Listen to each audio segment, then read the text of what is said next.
hello. I just be running. I just be running in and out of the door. How is everybody today on this great Monday? Okay. Something is freaking me out right now, but I'll figure it out. Oh, there it is. I will figure it out. Yes, I will. Anyway, I came in the door, ready to do our show for the single people, our coffee date people. I'm having a good old time, but I'll be running. I'll be running in the door because I'll be late. Not all the time, but, sometime. But I should have been late because I was doing other things. How are you all today? And I am here doing my thing. And we have the coffee date day. We look at these people and say, hey, do they deserve more of a coffee date? Do they deserve more than the highlight that Kendra gave them? If they got a highlight, sometimes they do, sometimes they don't. But that's not the case. We are here to look back with a better discerning eye and see if some of these people belong on the coffee date or deserve more than what they got. So, without further ado, we have our coffee date people, right? Let's see. We have our coffee date people. Hold on. Here we go.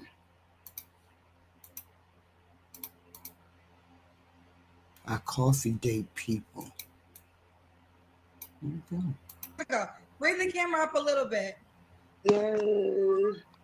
I'll just hold it. Okay. Kendra G Singles, the dating app, is available now on iPhones and Android phones. All right. What's the name? My name is Nicole. You just told me that. Nicole, where are you calling me from? Portland, Oregon.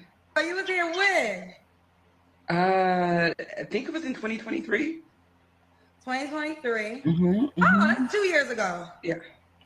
Really? You didn't know it was For some reason, I'm thinking like 2021. Oh, no, not that long ago.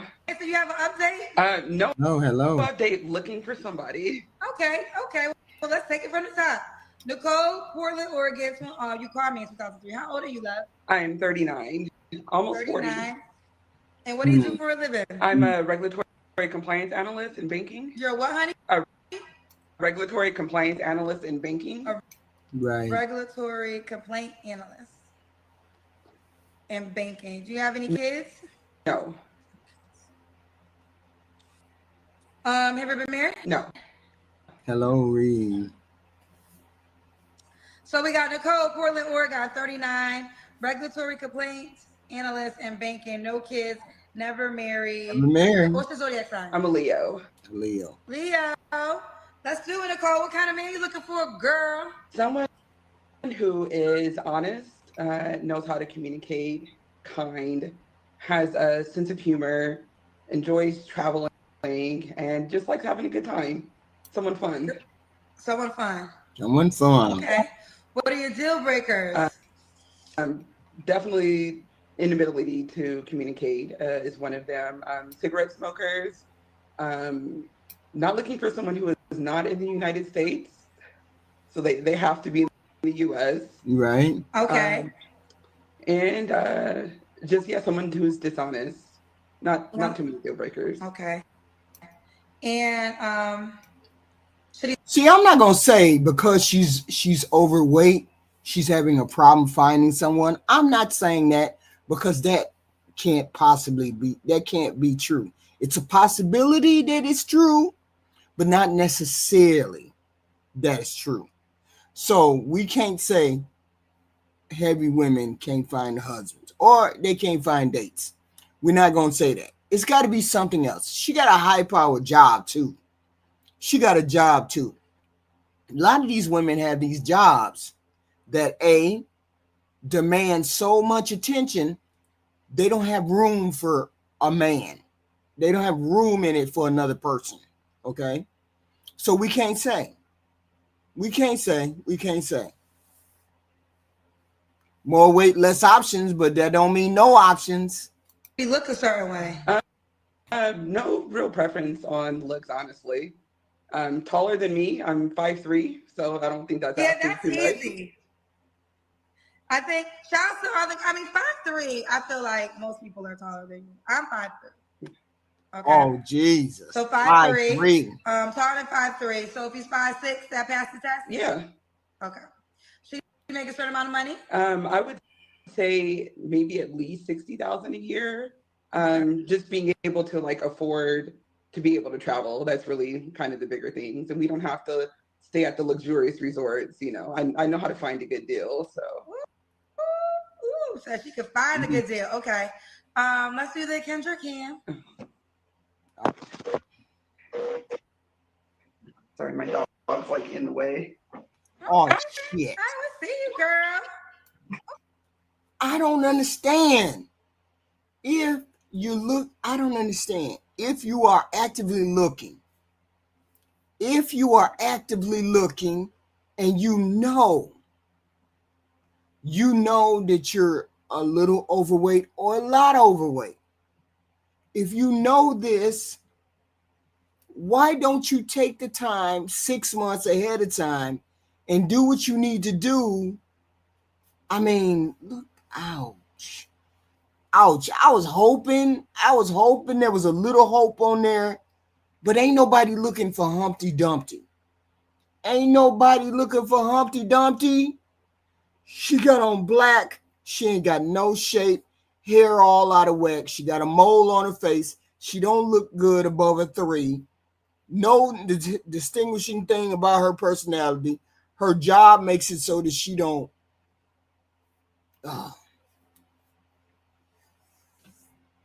I'm not saying weight is the problem. I'm saying you got other things besides weight. That's the problem. And you took all your possibilities down the tubes with you.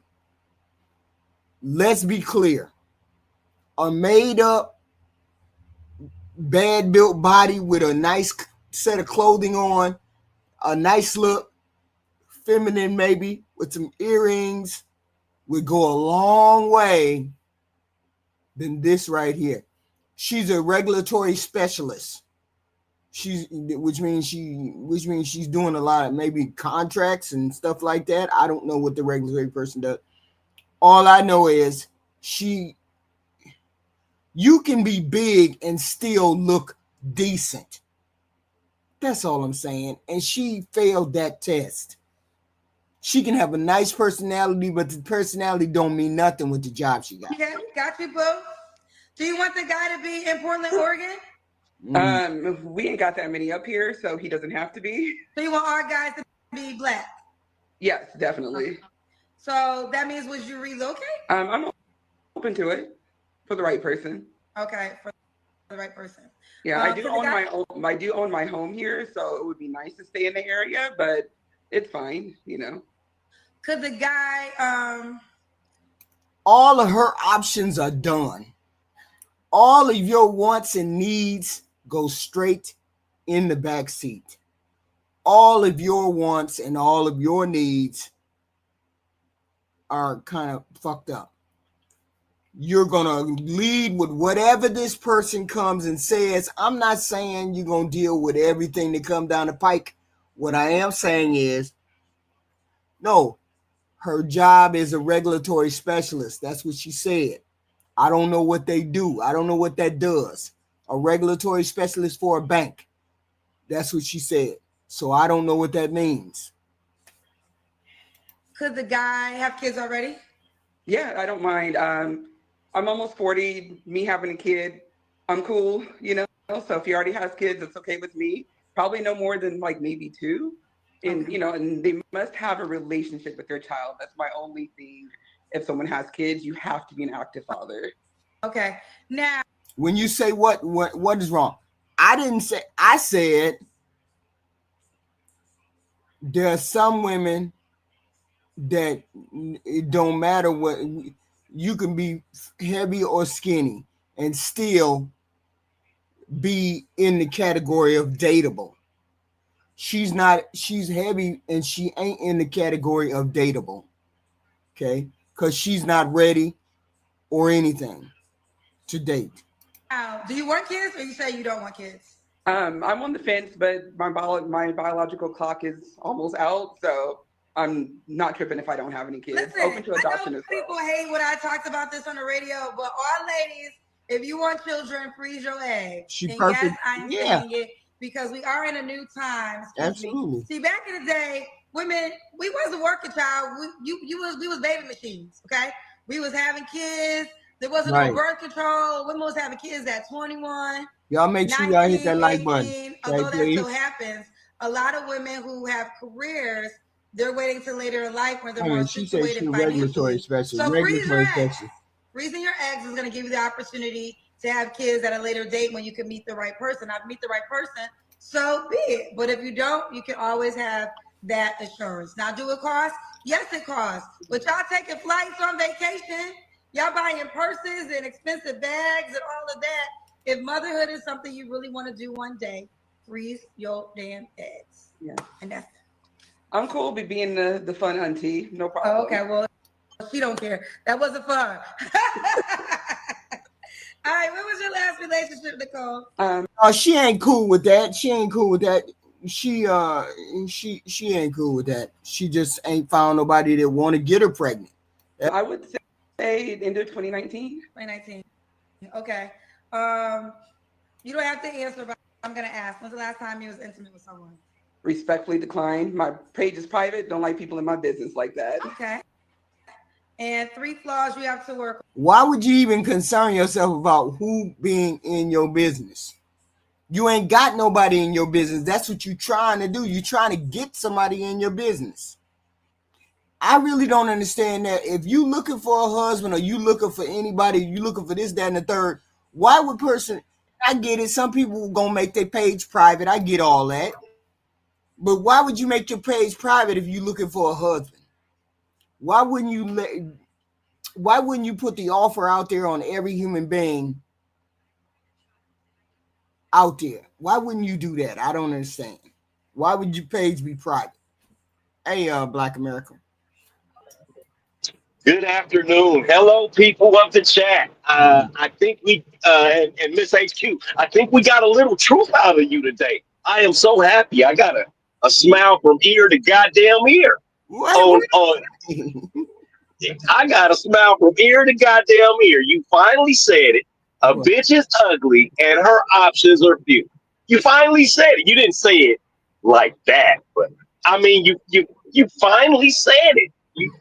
I can't believe it. I might start drinking coffee now. I'm so happy. I said that the bitch was ugly and she don't have no choices. That's what you said.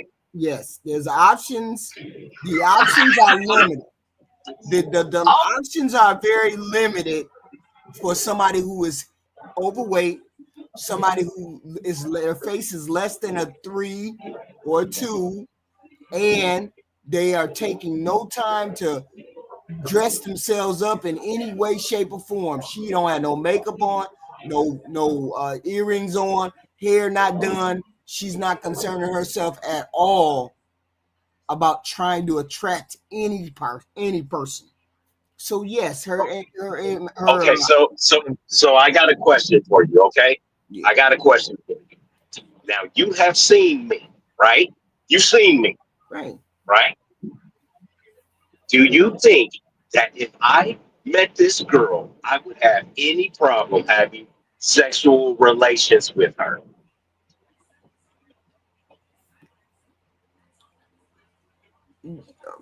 With her? Yes, with her.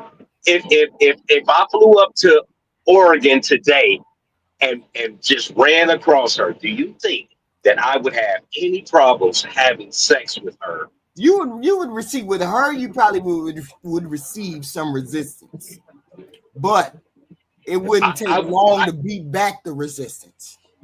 Oh, like what? Like 40 minutes, an hour? Like what are you talking about? Oh, I don't even know. Maybe. So not on the first date. Yes. So this is when us guys are telling you about these women. Yeah, this is what we're trying to tell you, that women like this is the low hanging fruit that we're talking about. This is why I require to see Pam, because these type of women that he like, so I believe that all men are users, right? We all, as men, we all use women and stuff like that, tools for the things we need them for. Right. So a man like that just walking around picking up fruit off the ground. This is fruit that's already fell off the tree. You don't even gotta get a stick and knock this off the branch. This is on the ground with ants crawling over it. Then you just pick it up and blow the ants off and take a bite. That's what this is. Right. That's what this is. So Right. that's what I'm telling you. I could go out at any time of the day or night, meet a woman like this, and she would be in her car, giving me head in 45 minutes, maybe 45 minutes to an hour at any time. Say Jesus. So I know it's harsh. So I just want you to think about that. Well, not about her giving me head, but I want you to think but about. that doesn't mean she doesn't deserve to have a coffee date. Okay. You just find her to be low-hanging fruit. I'm saying she may be such a nice person or giving person that she does deserve a coffee date. You just don't think she deserves a coffee date. I did not say she didn't deserve a coffee date, but what I am saying is she is on the other side of attractiveness, right? She's on the wrong side of attractiveness. So that turns us men into users, because I love Ed. So I would just look at her and be like, dang, I ain't had no head in like 2-3 days. Hey, what's your name? Like, let's go over here to Porter Subs and go get a sub and have her take me back to her car. Like, that's how simple it is. And I know it sounds harsh, and like a lot of women don't want to believe it, but that's what men keep telling other people I believe about you. these big girls. I believe you. I believe there's men who can get away with that kind of thing. I also believe there's women who can get away with that kind of thing too. So I believe it. It just is what it is. I mean, we all land on that spectrum, and we all land on that line. It's some of us who don't have to do too much work, and then there's some of us who do got to do work. This is one of the females that got to do some work. She got to do some work. I'm not trying to be funny, but she is almost a little bit average. Almost. She's just fat. What do you mean? What do you mean by average? I mean, like you saying this happens every day. You saying women do this every day. Even the regular ones do this every day. Yes, I'm saying that, but when in context with this young lady, what I'm saying is this is a girl that you meet at like a 7-Eleven, a corner store, or something like that, and you can have sex with her within the next few minutes to an hour. That's how you know. And she doesn't have kids, so she's looking to have kids. So she is looking to have sex with any man with a heartbeat right now. Like, she like, oh, my biological clock is ticking. She'll pull under a bridge and have sex with a homeless man right now. That's all I'm saying. I just wanted you to see this is what men are talking about. So we talking about this is the danger zone right here. Is this that danger zone they talking about where you be desperate? This is no man's land. This is her age is no man's land. She is past the point of redemption. She walked so long with her head down, she looked up and found herself in the middle of actual hell. She's in the middle of hell right now with gasoline draws. There's no turning back for her. That's wild. This is just you said she in the middle of hell with burning drawers on. God damn, this is where women don't want to be. This is where women don't want to be. If you get caught in this area and at this age, you should be on your body, face, everything should be on 10. It should never be right here, ever. Especially without any children. There's no when kids turn 3 years old, if the mom isn't back to her normal size, there's already a problem, right? You give them that first year to rest, that second year to be a mother, that last year she needs to start getting on the workout program because bitch, you've been a mom for 3 years now. You should know the program. It should be a sleep schedule and pattern, and like everything should be kind of getting back to normal. So that means that body needs to be getting back to normal too. So, but it don't make no sense for her to have this body, this type of body, without no children. No kids. At 40 years old, she has a problem with discipline. When men see this, we look at her and say she has a discipline problem. She can't push away from the table. Right. And that's the problem. You know, she has many issues, this lady. Besides the weight, she has many issues. If you take into consideration, she don't have no discipline. She don't know how to put herself together. She don't know how to attract a man. She's not one of those articulate people that know how to talk herself up on a man. Because you've ran into those kind of women, right? That know how to talk themselves up on a man. She don't not if they're unattractive. If they're unattractive and they're trying to throw it at you, there's still going to be that, hey, I'll give you a call at like 11:30 or 2:30 when I'm leaving the club type deal. You know, they still there, and you know you there for 45 minutes. And that's like with them kind of poking and prodding and trying to talk you into. But other than that, you still kind of, you know, like this is something that probably should be avoided. But just like she said, she refused to tell when the last time she had sex because, you know, she is trying to give that thing away so she can get somebody to come cupcake with her. You know, she want her booty rubbed on. You know, all y'all women like your booty rubbed on. She like her booty getting rubbed on. So she's looking for a permanent booty rubber. Yeah. You know, but nobody want to rub on something like that. Lady. For me, I will say that I need to be more. How do I want to put this? I need to say more of what I think. I think sometimes, like, I do have a flaw of being somewhat of a people pleaser, and I kind of bite my tongue more. So I need to like speak more of my mind, and without trying to like keep the peace, per se. Another thing is that I don't know. Sometimes I maybe need to sit my ass at home. I like to go out. I like to be around people, and so sometimes I need to spend more time at home. I'm trying to think what else. Sometimes I can be a little so either I speak my mind, or either I don't speak my mind, or I say too much, depending. So it's like no. Hey, pause it right quick. She lied always. That. Go ahead. No, she's definitely a people pleaser. Like I just said, men love head. The first thing she want to do is take you to the car and suck you off, right? I'm a people pleaser. That's what that means. And then I need to sit my ass at home, meaning I'm always going out looking for somebody to fuck with. Mm-hmm. I don't have nothing to do at home. I need to go out and have some attention and validation brought upon myself. Like that's exactly what this is the fat girl that's all dolled up that's looking for a little action.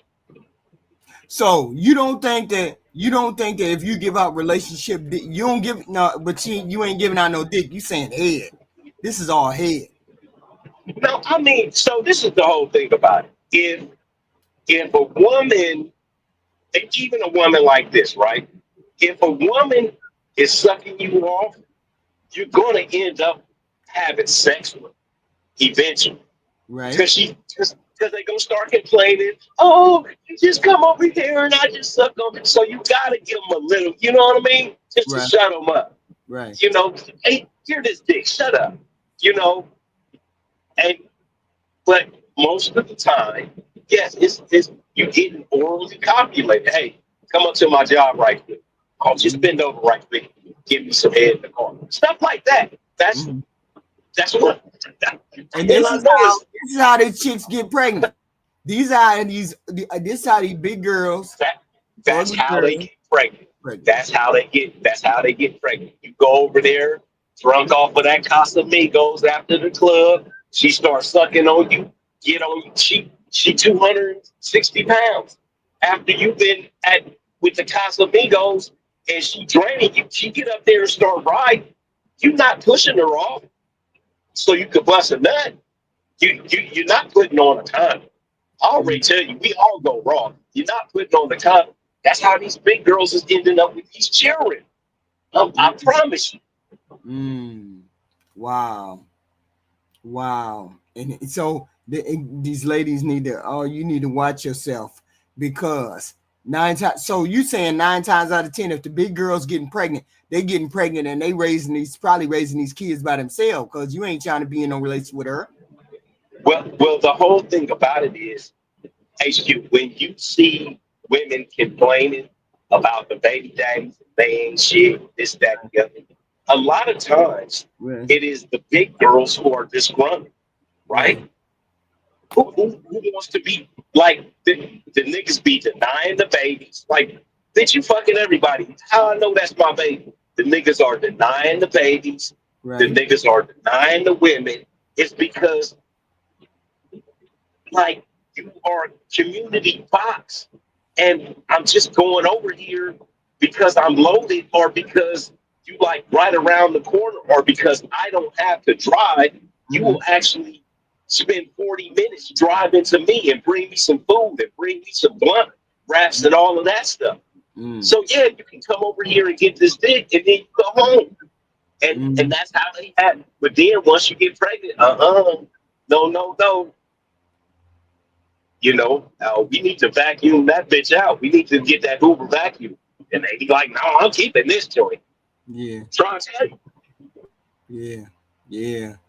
And that's how girls end up pregnant that don't, there's a lot of women who do that, who do what you talking about doing, get pregnant, and then I ain't giving this baby up, and then thinking that baby gonna keep you around or get you around or make you come around and do all of that, and it really don't. It's just she's the one that's stuck with the baby, and this lady can fall into that trap like that because she's single and she's lonely. But why? But reason why? Why do you think she's alone at 39?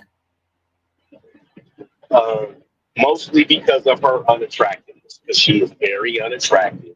Right. She seems like a really nice girl, but I actually have been doing some soul searching this week, and I looked at it, HQ. As soon as we look at a woman, we know their attractiveness level, and you guys was right. We discard them as soon as they are deemed unattractive.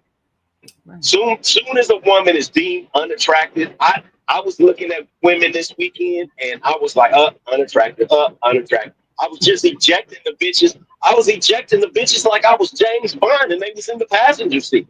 I was kicking them out the car immediately. Unattractive. So because of her unattractiveness, like I said, I would have to be off some tequila and some beer bottle goggles, and I'd have to be in a bad situation to shoot. A lady tried to get me like this. Where was I? In Omaha.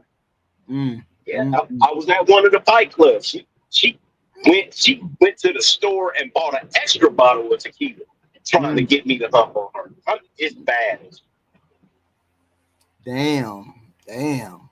And see, this is an example, a perfect example of the desperation, and this is the danger zone. Because she's 39. She wants children, but ain't nobody giving her children. She wants children, and she'll have children if you get her pregnant. She ain't using no birth control. So you humping without all that. not the most attractive woman. Maybe No, she could put no. herself together. I don't know. And that's why I'm saying she is a head doctor. Mm. Niggas is aiming for the throat. Ain't nobody busting up in her. The only way you gonna get me to bust is if you use your mouth. We that we let that be known and we make it clear. And that's why when the lady R and F, we was telling them, no, we don't tell these ladies anything. This is a head doctor. A head doctor. Oh, 98% of the time, 98% of the time, if she is seeing a dick, it is going in her mouth and not in any but other part of her we're body. not gonna say, we're not just gonna say that this lady does that. It's more than her. It's even, there's better looking women who do the same thing. I did not know women do head jobs, first dates before they had sex. I didn't know women did that. I would only do that if I was in a relationship with somebody. Why would I be doing that outside of a relationship with all the diseases? And you could be giving head 3, 4, 5 different women at a time. So I'm nobody special. So why would I be giving you head? Why would I even give you or bless you with that thing if I'm not in a relationship with you? I would never do it unless I'm in a relationship. That's why. Well, that's because you're not in need. I talked to you about this need last week. This woman has a need. Biological clock is pounding in her heart right now. She's lonely. Loneliness turns to what after so much time? Despair and anxiety. She is in desperate need of a companion. The men that come up here, they be looking all sad and pitiful and lonely. Them niggas are in desperate need. Wow. They're in need. Their back is up against the wall, and all they have is a stick with a bear facing it. They need some help. This lady is in the same position. Right. Except for she's a lady. No, I'm not saying I didn't know people don't give blowjobs. That's not what I'm saying. What I'm saying is these women do it on random human beings. I know about blowjobs, of course. I know about blowjobs. I'm just saying, you go on a date with somebody and then give them head. I didn't know people did that, like on the first, second date, even before they ain't even had sex. They giving out blowjobs. I didn't know people did that. Damn, HQ, you don't say thank you. It's just a thank you. Just thank you. It's a damn thing. No, but to keep it real, it is a viral video going around the internet right now where some Duke Dennis man, and they in a crowd, and the girls say, "Hey, why don't you let me give you some head?" Just in front of everybody. That video. I mean, I thought it was more to the video than that. I mean, I saw that part. That's it. That's what it is. When you walking around the street and you get these women, that's what it is, HQ. That's why us guys was telling you that yes, you and Miss RF, y'all are not like these other women. These other women are doing the most to come out with the list. Oh yeah, Ty Pro. I saw that video. I saw it, but I thought maybe it was more to it. Oh, I saw that. And it's shocking. It's just shocking to know that women do that these days without a commitment, without being in some kind of relationship, without it being their boyfriend, whatever. Because you never know what's going on with some other person in their body, and you just giving I guess it ain't that serious to be giving away blowjobs. Wow. That's wild. Like if you send me over the edge, like I'll go there with you. And so sometimes I need to work on that too, where like sometimes I can take things a little too far. Okay. Uh-oh. And why would a guy be lucky to be with you? I am amazing. I'm a great person. Like one of my party tricks that people say, like I get along with just about anybody. You know, like I'm a good time. I like going out. I like having fun. Like I said, I like being around people. Yeah, I'm awesome. So why do you think you're single? Because I'm big, maybe. You know, I don't know. At least she has some kind of self-awareness about the fact that she knows she's a big person, right? At least she knows that. I mean, there's a lot of women who get on here and won't say anything about being big, and they're big. But she knows that. That's being self-aware. I love it for her. So now let's Right. do something about it. I love Let's that do she's something about self-aware. Let's do something about it. Right. Let's do something about it. You're self-aware. Don't get on here asking for a date until you done went 6 months and you done did something in order to get down smaller. You know you're big. You got to deal with people on their level, and you ain't gonna get nothing but low-hanging fruit, or you are the low-hanging fruit in this position. Hey, Zeus.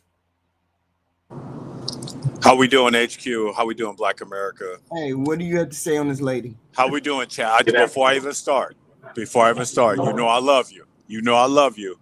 And no matter what happens after this, I'm still going to love you. Okay? Is that our agreement? Okay. So are you and Black America still married? Because it's been like a week. No. Black America cheat on me. I don't like that. He didn't mean to. Black America, you still married? She don't give head after the first date, bro. What am I supposed to do with that? Like, No, that's because you called it used to- head. She don't want you to call it head. As long as you call it something else, she call it blowjob. We could call it kissing. it's not what you said. It's how you say it, huh? We could call it kissing. We could call it rocking the mic, playing the fiddle.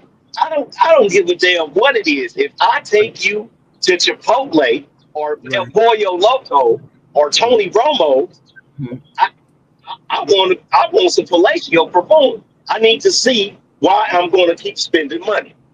Why?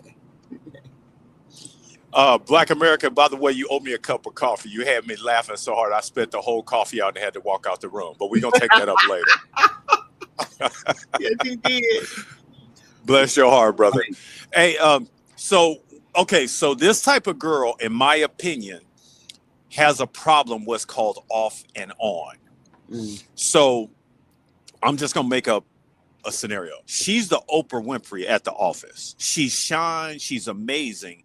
When she gets to her home life, she can't shine, and she don't know how to stop being the boss. Okay. So therefore, she's busy solving everybody else's problems and telling everybody else what to do, but she can't make a small list like, hey, I need to work on my eating. I'm sorry, I need to work on my weight. I need to work on how I socialize, because she needs to socialize in small dosages. When a guy goes into a cave and then he comes out and socialize, he will be real primal. When women come out, they will be real reckless. And that's what she's giving off, that reckless, thirsty energy. Right. And then she's also telling you that she self-sabotages. She's saying, I'm a people pleaser, but sometimes I don't know when to shut up. Right. She did. You can't. Go ahead. No, I'm saying she did say that. I'm agreeing with you. She's a big girl. Don't need type 2 diabetes big girl with a sassy mouth. Please sit down. Okay. Bonquisha, sit down. Right. Okay. And you're 42. You're not having kids. Just stop that. Kendra G, sit down with freezing the eggs. Please stop. Other thing, don't tell another man who's coming in your life how he gonna have to interact with his kids when you ain't got none and you don't know the story. Right. Please stop. With that said, I'm in. Right. Here's another thing. She is not willing to have kids. She would have had them before now, or either nobody wants to really touch her. It's got to be one or the other. She's one of those people that will get pregnant. She will get pregnant. Why ain't she got pregnant by now?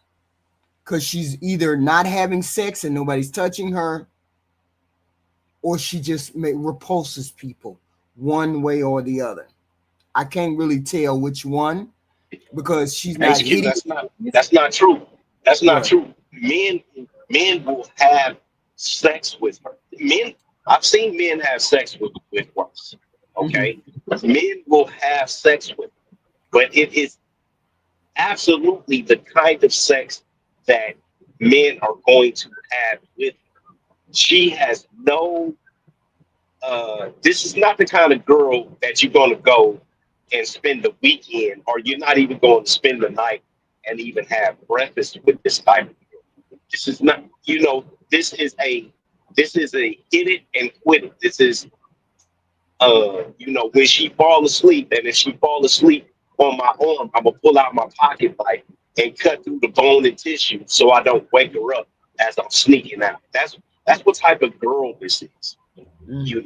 Not off your arms. That's so hard. Yes, yeah, I know it's something my dad used to say. If I ever brought a girl that was too ugly, he was like, "The fuck are you gonna do with that?" Like, no, you better run her up out of here. I don't want no ugly grandkids. So, yes. So, like I said, if you could just go aim for her throat. That's all you're gonna do. You're gonna aim for her throat, and she's gonna be happy with it because the kind of attention. And then she said she has kind of a bad attitude, so she's the type of woman that's gonna jump bad with you. So Zeus is actually, spot on. She gonna jump bad with you if you say something and she don't like it. She gonna act like a damn bear. Nobody want to deal with that. Wow. People ask me that a lot, and it's like that's the only thing I could really kind of think about, like maybe my size, but I'm not like hella big, I'm a tad bit big, but other than I don't know, I think maybe because I do have like a bit of like a bullshit meter, and so like I don't tolerate like too much nonsense from people, especially if it's someone that like I'm dating, and so like I'll cut somebody off real quick, as well. Well, here's the deal. There's people who are skinny who are single. There's people who are big who are single. There's all types. Kendra, she's single. Yeah. There's short people single, tall people single. So it doesn't necessarily automatically confirm. But I will say you just have more options, right? It's one of the things I hear a lot from men. And I think that, but you don't do it for yourself. You don't do it for a guy. You do it for yourself. Like you do it for yourself because listen, one thing I'm learning, you're 39, so I'm 46, right? And I've worked out all my life and child, like at 45, child, I got to like, I'm a person, I don't want to get surgery. I do everything naturally. But it is a struggle at this age to like maintain my weight when I was like 10 years ago. But what I've learned is just as you get older, it's just everything becomes, it's harder on your body, right? So please stop. Please stop. Please stop. Please stop. What Kendra doing? What Kendra doing? Oh my God. We're having that wishy-washy conversation right now. Literally, and I want to connect a few dots, if I may. That's wild. When we say we don't want to cook, that means we don't want to put nutrition in our body. Kendra talks more about door dashing and picking up her food and syrupy drinks. And now she's talking about she can't lose weight and how hard it is. Because the first thing you have to do is clean up the nonsense in your diet. Right. So when a woman says and this is a woman, when I'm saying I hear these women say, I don't cook. I'm not cooking and cleaning. What they're really saying to a man, we're hearing they don't know how to nurture a family. Right. And that's the biggest part of the growth. That's the biggest part of the chain and success in the family. Right. With that said, amen. I mean, that says so much when a person says they can't cook. I mean, it's not just a matter of you being able to put a menu together, understand how sauces and seasons and all that kind of stuff mix and match, because you haven't even had an opportunity to try to figure all of that out. So how are you going to feed I know people to this day feed their kids off of McDonald's, feed their kids off of fast food, instead of having the basics in your house, like, flour, sugar, milk, eggs, seasonings. All instead of having all of those things in their house, they order from DoorDash, they order from McDonald's, they order from all these places. The kids just balloon, and the kids never learn how to cook, never learn how to keep a kitchen clean, never learn how to do any of these things. And it's like, look, yeah, you can go on YouTube and learn all these things, but why aren't they doing it when you know that you have to have a functioning family, how to cook and feed a family? If you didn't have no money, you need to learn how to cook from scratch, at least one or two things. You know why, HQ? You know why, HQ? This is the problem. Because now the women are men. The women are men now. So for us, for me and Zeus, if we go out and we're working all day, we got a 10 or 12-hour day, we can grab something as simple as a burger, right? You know, a lettuce wrap, something as simple as that. But for you, you're not working outside, you're not working in the heat, you're not exchanging as many calories as we are. So yes, we're going to eat that hamburger meal that's 1,000 calories, but we burn 4,200 calories a day just working, moving around, walking, talking with people, things of that nature.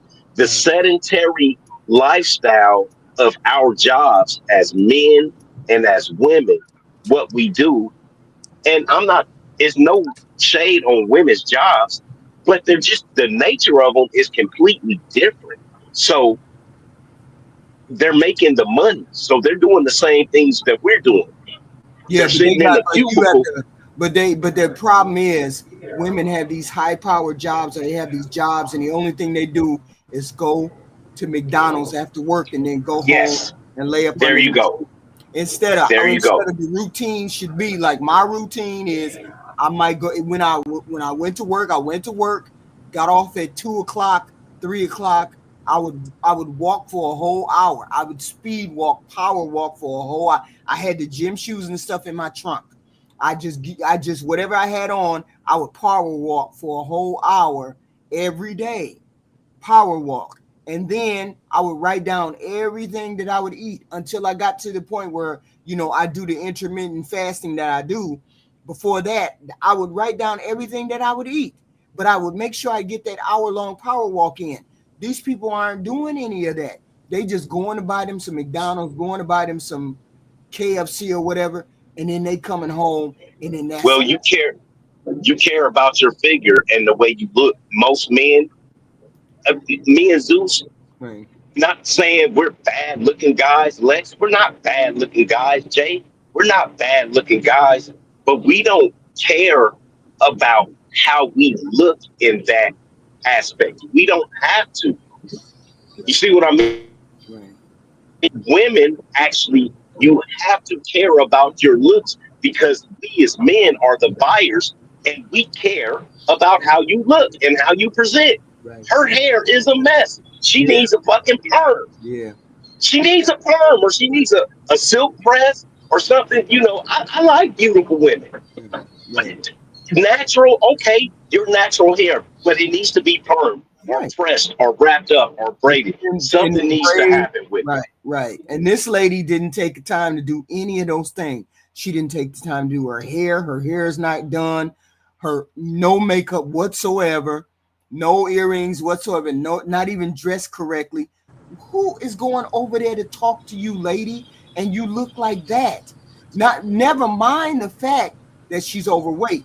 We can put that to the side. Overweight. You don't cook. It's not like you try to put yourself together. It's not like you try to do your hair. It's not like you try to dress a certain way. She's doing nothing to find herself a man. She's doing nothing to put herself in a position to get a man. I mean, how many men had ugly women, or you find yourself in a situation where you're around an ugly woman or a woman that's not as good looking as you want, but she can cook, she know how to clean, you know you're gonna get fed, you know your stomach gonna be full, you ain't mind giving up some of the D some of the time because she know how to cook. This shit don't even know how to cook. What do you have to offer somebody if they come over there? These are the things you have to ask yourself. Well, that old adage, the best way to a man's heart is through his what? His stomach. Right. You see what I mean? So the women used to know that. But once again, these women have turned to men. I go to work, I make money, I can feed myself by stopping and buying myself. I made last night, I made something that had tortellini shells, Italian sauce. It was a soup. Tortellini shells, a little bit of tomato, a little bit of garlic, a little bit of spinach leaves, Italian sauces, some chicken broth. I threw that shit together. That shit was fire. Woo! Right? I was like, see, it comes from the touch. It comes from wanting to be able to, and it comes from having a big family, because you gotta feed 4 or 5 people. So I already know that I got to put this together. Man, it was just like it was creamy. The Italian sauces were good. It was all good with the tortellini shell, little round rosebud shells, and it was. I ain't had to put no seasoning in it. My shit was fire. I was like, boof, right? And I could have fed about 5-10 people. So I took it to my daughter's house. I took it to her house and was like, feed all the kids, because this is dinner you can have for the next night. Man, I'm like, y'all gotta learn to put some shit together. I don't even need to weigh shit. My shit just be like, bam. Okay. Bam. Hey, Pan. Why does that happen? Peace. Why does that happen, HQ? Peace, HQ. Why does what happen? Why does that cooking happen with you and good things start to happen when you cook? Because I took the time to learn, because I wanted to learn. I wanted to be able to feed. Right. You want it to be better. Yeah. And I think a lot of people just want to be there. I want to be married. I want to have babies. They don't really think about, okay, how can I be a little bit better at what I'm doing? That was my point. And I've said that many times. You wanted to be married. You wanted to be a wife. You wanted to grow. You wanted to be uncomfortable and get better. With that said, I'm in. Hello, Pam. And you just get 5 or 6 good recipes. Learn how to make those very well. Learn how to make those really well.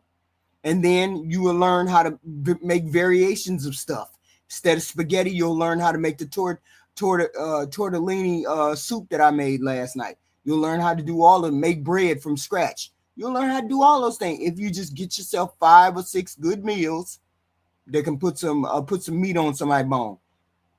It's Pan just left. Oh, okay. So hold on, let's finish. I think we always heard the saying health is wealth, but in your 40s, you're gonna really start to learn health is wealth, period. Like in your 20s, you could drink and wake up the next day and go to work. That ain't the case when you get to your 40s. So it's just best that every human being just takes self-care and health-care of their body serious. I have friends in their 40s who have heart issues, and all because of the things they've done throughout the lifetime, like the drinking, the junk food, the not taking care of your body. It is going to catch up to you. So this is a for everybody message. Take care of your health, because your body houses your soul, right? And God forbid if nothing freak happens, the longest you can stay on this earth, comes down to how healthy your body is. Right. Right. So don't make it about a man, make it about you. Right. No, that's real. Thank you. Yes. All right. But she don't know that though. Because you don't know that. Because otherwise you would know. You don't have nobody on this planet to take care of. Single woman, she don't have nobody to take care of. Why she don't know that she's supposed to take care of her body if she's looking for a husband or children? Why she don't know? She doesn't have to care. She doesn't have to care. Everything, most everybody knows that things a lot of times are handed to women. And you guys don't have to care or make yourselves into anything because everybody has always told you, just like you say, oh, you'll be able to get a man. Right. She's been told she was going to be able to get a man. It's not working out like that anymore for people in different situations. Right. Right. And they find it, and these women, okay, they done become so independent that they forgot you can be independent, but then you can't switch on a dime. You have to be doing. See, I would recommend, if you're not going to get married when you in your 20, 25 or whatever, if you're not going to get married, at least learn the things along the way that somebody who gets married should know. At least learn those things. Learn those are called life skills. Those are called life skills. Life skill. Learn the life skill. Learn how to cook. Learn how to clean. Learn how to speak to another person when you're in an argument. Learn how to control your temper. Learn how to X, Y, and Z. Right? HQ, let me jump in on that point. Go ahead. I don't know anything about cars. I know nothing about cars. Mm-hmm. I drive an electric bike. I know this. Black America loves motorcycles and mechanical things. I know why he loves them. It's a behavioral thing. But here's the thing. We live in the same neighborhood. We both in the same neighborhood. My car makes a noise. Mm-hmm.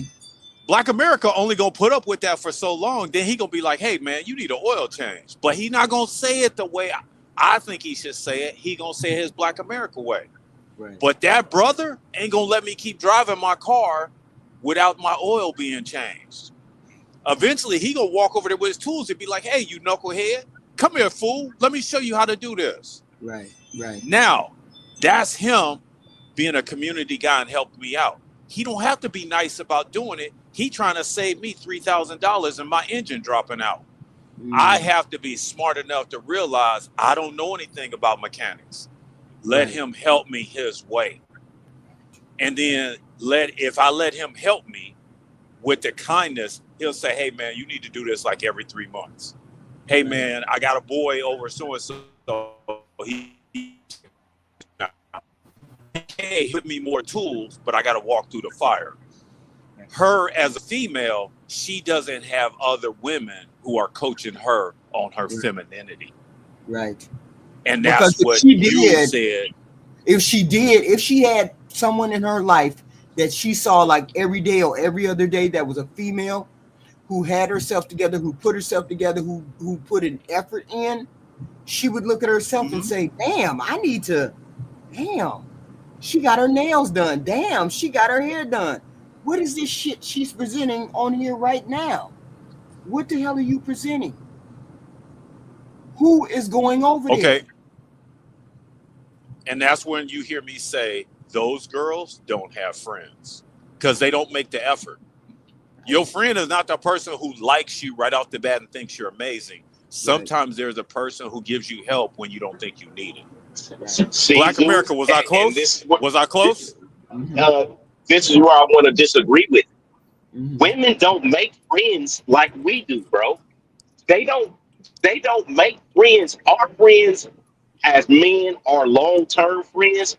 A lot of us got our friends through either an initial confrontation where we were fighting or fussing or doing something like that, and we didn't like each other, and then we seen we had things in common, and it built a bond and became friends. Women, they don't, and it allowed us to be honest with each other. Nigga, your breath stink. But we have been there with each other through thick and thin. Women don't make friends like that. As soon as a woman tells them something that they don't like, they cut it off immediately. And they don't ever talk to that person again, or they avoid.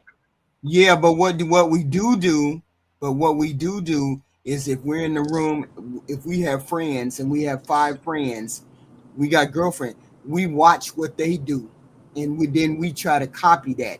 We don't necessarily listen to you say, well, girl, you need to put makeup on, do this, that, and that. No, we copy what we see. Oh, okay, well, you know, Teresa and Jane had on. Oh, I like those fingernails. Let me go see if I can get those fingernails. Let me go see if I can get my hair done like that. We don't necessarily have a conversation about getting stuff done. We will follow another person. Okay, yeah. HQ, that's great. But I think you stepped over his point, throwing women in there. Hold on a second. Black America, I think the way you put that is excellent. And I think sometimes when I hear you speak, I may have went down that road, but I didn't have the verbiage to go down that road. I'm sure there's other men on the panel who didn't realize, oh, that is how I got my friend, or that is so-and-so. And I think that's important for us as Black men, Mexican men, whatever, BIPOC men. We need to be able to understand that path and be able, like, yeah, it started off a little rough, but he good people. He good people, or his intent is good. Right. So I think that's a lot of keys, because the Black women are in the neighborhood. Okay. The men of character, that's a different conversation. With that said, I'm in. Yeah, I mean, it's that way. I've only had very supportive girlfriends. I've only had supportive girlfriends. We bounce things off of each other. I'm not jealous, and I just don't have jealousy like that. I've never been jealous like that. But I'm not saying bounce. No, I'm not saying that's a normal thing. That's not what I'm saying. I'm saying for them to actually call you out. Have you ever had a friend call you out directly on something? That's what I'm saying. Guys bounce things off of each other, but we give a direct ass nigga, you fat, bro. Like, you're not gonna be able to play football if you. I had to stop playing football in the 6th grade because I weighed too much. I've been over 200 pounds ever since the 6th grade.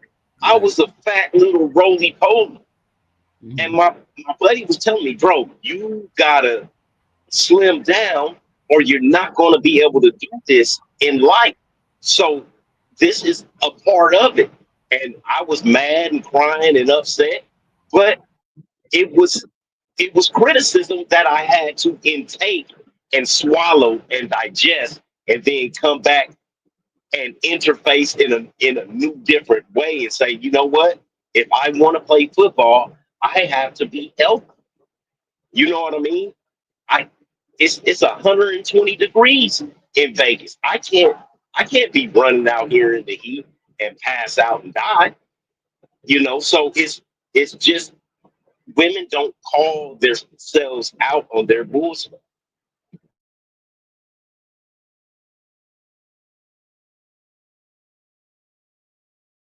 I'm sorry. I mean, but it's not necessarily a good or a bad thing. It just, it depends on the person too. So, I mean, we don't have that many criticism. I don't think it's a lot that Black women do where they have these conversations with each other, unless they're really, really close. Do they have conversations? And there's not really a matter of calling people out, because I don't need to call you out. I mean, I don't need to tell you, girl, you getting fat. No, I don't need to say that. I mean, I could say something else. I'd be like, yeah, you need to lose a little bit of weight. You need to lose some weight, about 20, 30 pounds. But I would never get into a conversation with somebody. I always believe if you show people, they'll usually follow. If all the other girls are skinny, you could have a conversation with the person. If she's a part of a group, you can have a conversation with her and say, hey, all of us need the X, Y, and Z, and we want to X, Y, and Z. Let's get into a diet or a competition or do something. I don't know how people approach friendships. I know we never had that problem when I had my friendships as a young person. I don't think I've ever had a problem with telling them what, when, and how. But I mean, maybe they got a problem with women these days. I don't know. I don't know even how that works. But this lady right here, she for whatever she is, she's wrong for what she's doing, because she's not listening to anyone. There's nobody to talk to. I haven't heard anything about a friend or a sister or a mother or anybody helping her do anything as far as her appearance. If anything else, hopefully Kendra Cousins put in the comments You need to lose weight. You need to get some makeup on. You need to do something with your hair. You need to do X, Y, and Z. Hopefully the people in Kendra comments told her these things, because whatever she's doing is not working. This is why you don't have a man. This is why you don't have a husband or a boyfriend or whatever. I don't know. That's just me. I would, if I was after this appearance, I would be a good friend to her. I would be a very good friend to her and say, hey, this is not cool right here. This ain't cool. Because you want a husband, you need to do more than what you're doing in order to get that husband. It is what it is. Thank you, Repink.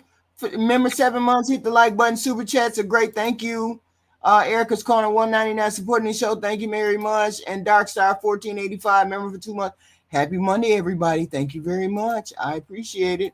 Let's go on to our next lady right here. Now you have to you gotta do a video verification. Hey girl. Hi, What's your name? my name is Christina.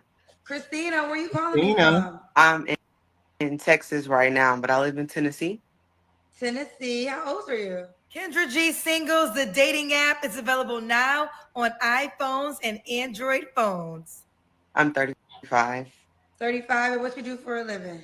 Well, I'm in school for psychology to be a psychologist, but I work in healthcare right now. Okay, so you what should I put down for your job title? You could put down student psychology. Okay, student psychology. How you pay your bills? The look ain't bad so far. The look ain't bad. Zeus. Yeah, you starting some trouble up in here. I ain't participating. I just said she ain't bad looking. You said you work, right? Right. Yes, I do like life. Make sure y'all hit the like button. I see 7 likes. I need at least 10 more likes, 15 more likes. Come on. Next caller. Yes. Coaching and other stuff like that. Okay. So you're a life coach. Life coach. Okay. Mm-hmm. You have any kids? No. Okay. So you ever married? Yes. When did you get divorced? Recently. Are you divorced? Yes. She's lying. She's a liar. Like about 6 months ago. Oh, okay. Girl, Why do you say she lying? Whenever you see somebody, they get like you're getting asked questions and then they bite the bottom of their lip. That's why they're biting their lip, because them lies is getting ready to come out.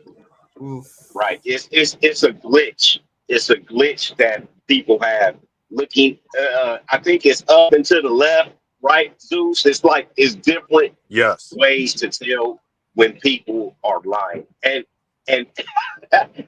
now we kind of letting the people know too much, but this is things that, man, when we see you, HQ, we absolutely notice everything about you. Just like when you said how cute she was, and I didn't say anything, and Zeus was like, "Yeah, whatever." This is she's not a horrible looking person, but That's what I'm saying. it looks like one of those. But her head looks kind of like one of those blonde watermelons or something. I don't know. Just go ahead, keep playing. I was gonna say yesterday, like. Okay, so we got Christina, Tennessee, 35. What's your zodiac sign? Aries. Christina, Tennessee, 35, Aries, student psychology, life coach, no kids, divorce. All right, Christina, I gotta see your face. All right, what kind of man you looking for, girl? Well, I'm looking for a partner. I'm looking for somebody to reciprocate, not necessarily okay, what Christina, you're so close. So if you Okay. could back up a little bit, that'd be good. right here. That would be good. I could deal with that. Okay. Wait a minute. It ain't no man, is it? Yeah, you right, 3 a.m. I was finna say, everybody a life coach. How you a life coach? What you done did that's been so extraordinary in 15 years? And you married and divorced in 15 years that you could teach somebody to be single, to be dating? What life coach experience are you giving? A lot of the Where you people want me to put it in? a lot of people that we follow, a lot of people who are in greatness have broken lives. That's not saying that they can't give good information. But once you start digging into their medicine cabinet, you find a lot of demons. She's got a lot of demons. It's gonna come out. That's what Black America saw. That's what I saw. We saw demons. We don't want to deal with your demons at 35. And she's the life coach. It's wild. A different position? Let me put it somewhere different. I can live with this right here, but if you could I get can back put it somewhere different. Let me see.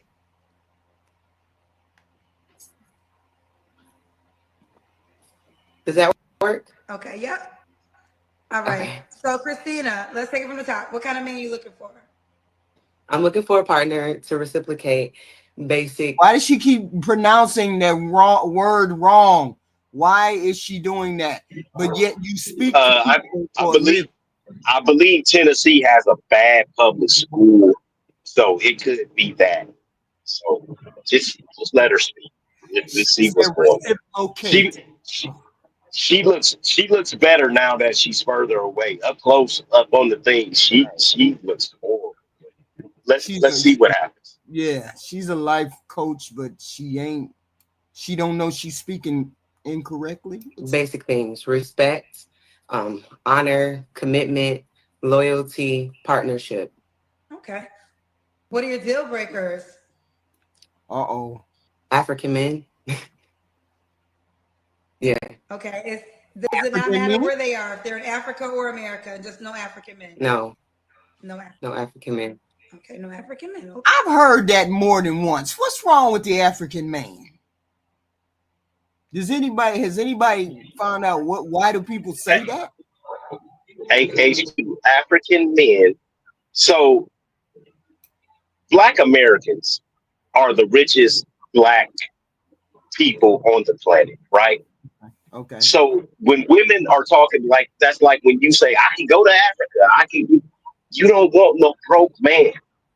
Like you would look at one of your monthly salary and you look up the total monthly or yearly salary of an African country, and your monthly salary, depending on how much you make, is going to be damn near 6 to 8 months of a yearly salary over there in Africa. Like Black American women don't want to deal with that. They don't want to deal with no broke niggas over here. You want to deal with even broker nigga? Stop it. Oh, he's broke. Oh, okay. So we talking about scamming, basically, almost over there. No, it's just like going to Mexico and giving them $10. You know, you done gave them a whole day's worth of salary type shit. Okay. And men that don't take care of their children. So no African men and men who don't take care of their children. Should he look a certain way? No. You don't care how he looks. Okay.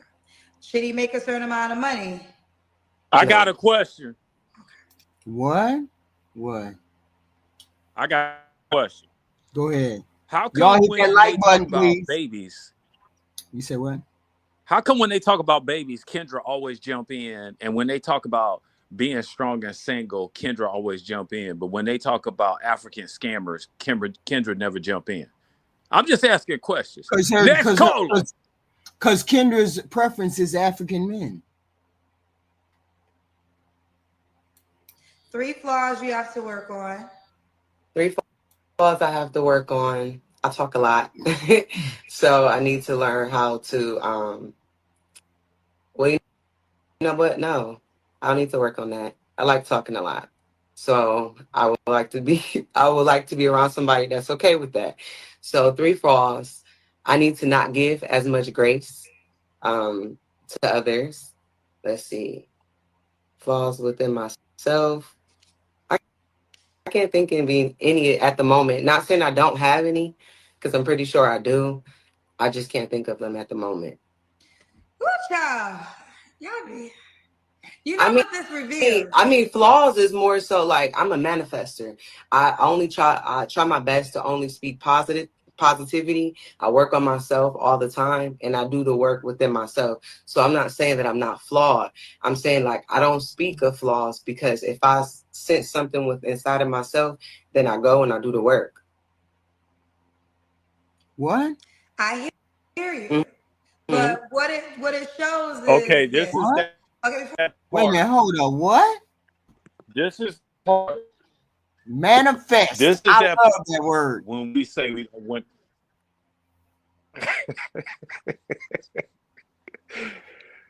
So I'm just gonna tell you what happened. What? If I ask her, did she do something? I'm gonna get a whole dialogue. Mm-hmm. Mm-hmm. Hey, baby, I gave you the money to put gas in the car. Did you put gas in the car? Is you gonna get a whole dialogue rather than a yes or no? Because she won't let you know she got a degree.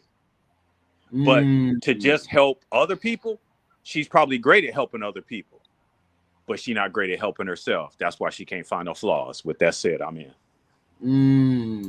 before I go there, Okay. why would a guy be lucky to be with you? I think God would love to be with me for the simple fact Lucky to that be with you. Yes. I'm very informative. Nope. I'm very loving, charismatic. I go hard for whoever I'm with. I'm honest. I'm loyal. I'm consistent and considerate. Okay. Why did you get divorced? You don't really have to share, but do you want to share? That's fine. I just think that What? the partner that I had, he was highly intelligent, really intelligent. I think that sometimes when people are too intelligent, it turns into control. And it was a lot of control, the African. So it was just like a lot of control. But I think that the lifestyle difference and the culture difference really took a toll on the relationship. Okay. Well, what I was going to say about the flaw question, I've said this 1,000 times. When a person doesn't, and I know you're coming from a different angle because you are a positive speaker and you're a manifester, and I respect that. But what it shows at times is, what I hear a lot is it's always about the other person and what they did wrong. And you were able to break down things of your ex-husband that we would consider flawed. Right. But when people can't name their own flaws, it normally indicates that they don't spend enough time thinking about the things that they can make better. And that's really the only way that you could slam dunk a deal with the right partner, Right. is self-awareness. Right. So when people spend so much time and not just breaking down, these are things I know I got to work on. Just, I'm a manifester too. My whole life has been manifested. But guess what? My life, I've been able to create my life because I was always able to take responsibility for the things I had to work on. That's how I became successful. Everything was on me. So, okay, this ain't right. I gotta focus on this. So I just think that, you know, time and time again, and tonight has been the night. Every girl might have had two. You know, you had your answer, but it just shows the audience that y'all don't want to self-reflect. And Well, You notice that she a life coach, right? She a life coach. This is somebody that's calling themselves a life coach and can't rattle off 3-4 things that in which they need to work on. Can't rattle off none of that. The first thing she did when she opened up her mouth and said, "Why did your marriage end?" She could not, instead of saying he was controlling, why you didn't say I didn't have no boundaries and he just walked all over them. So I needed to get myself together first before I even entered into a marriage with a person who had boundaries and standards, but I had none. There's a big difference between walking into a relationship and this person is controlling. Don't you understand where you had a problem in that relationship because you got involved with somebody who had those particular standards and those particular boundaries, but you didn't have none, so they ran all over yours? I didn't see her say anything about why she had a problem. It's always about why he had the problem. He didn't think I was good enough, blah, blah, blah, blah, blah. I would have said I wasn't a whole human being, and I allowed another person to navigate my life and navigate my wants and desires before I even knew what my wants and desires were. This is what I'm going to take a responsibility for. Because that person was just doing what they wanted to do. That man was just doing what he knew and what he wanted to do in that marriage. So he knew what he wanted to do. You didn't know what you were willing to do. You didn't know what you were willing to put up with or tolerate. That's why I say people need to be married when they understand what they're willing to do, tolerate, and put up with, having standards, boundaries, and expectations. Because she should have known before she married that man that he was controlling. Why didn't you know that? Or did you? Because he wasn't controlling. Stop it. Yeah, He wasn't controlling. but we don't know that. Well, you just wrote a whole script of how controlling he was. I'm saying, but we don't know that. I'm going by what she But said. you just wrote the whole script. And I'm going by what she said. So she wrote the script that said he was controlling. So I'm going by her script. So it's her fault. Now it's her fault. No, I'm saying. What are we doing? What are we doing right now? What are we doing right now? You didn't listen to what I said?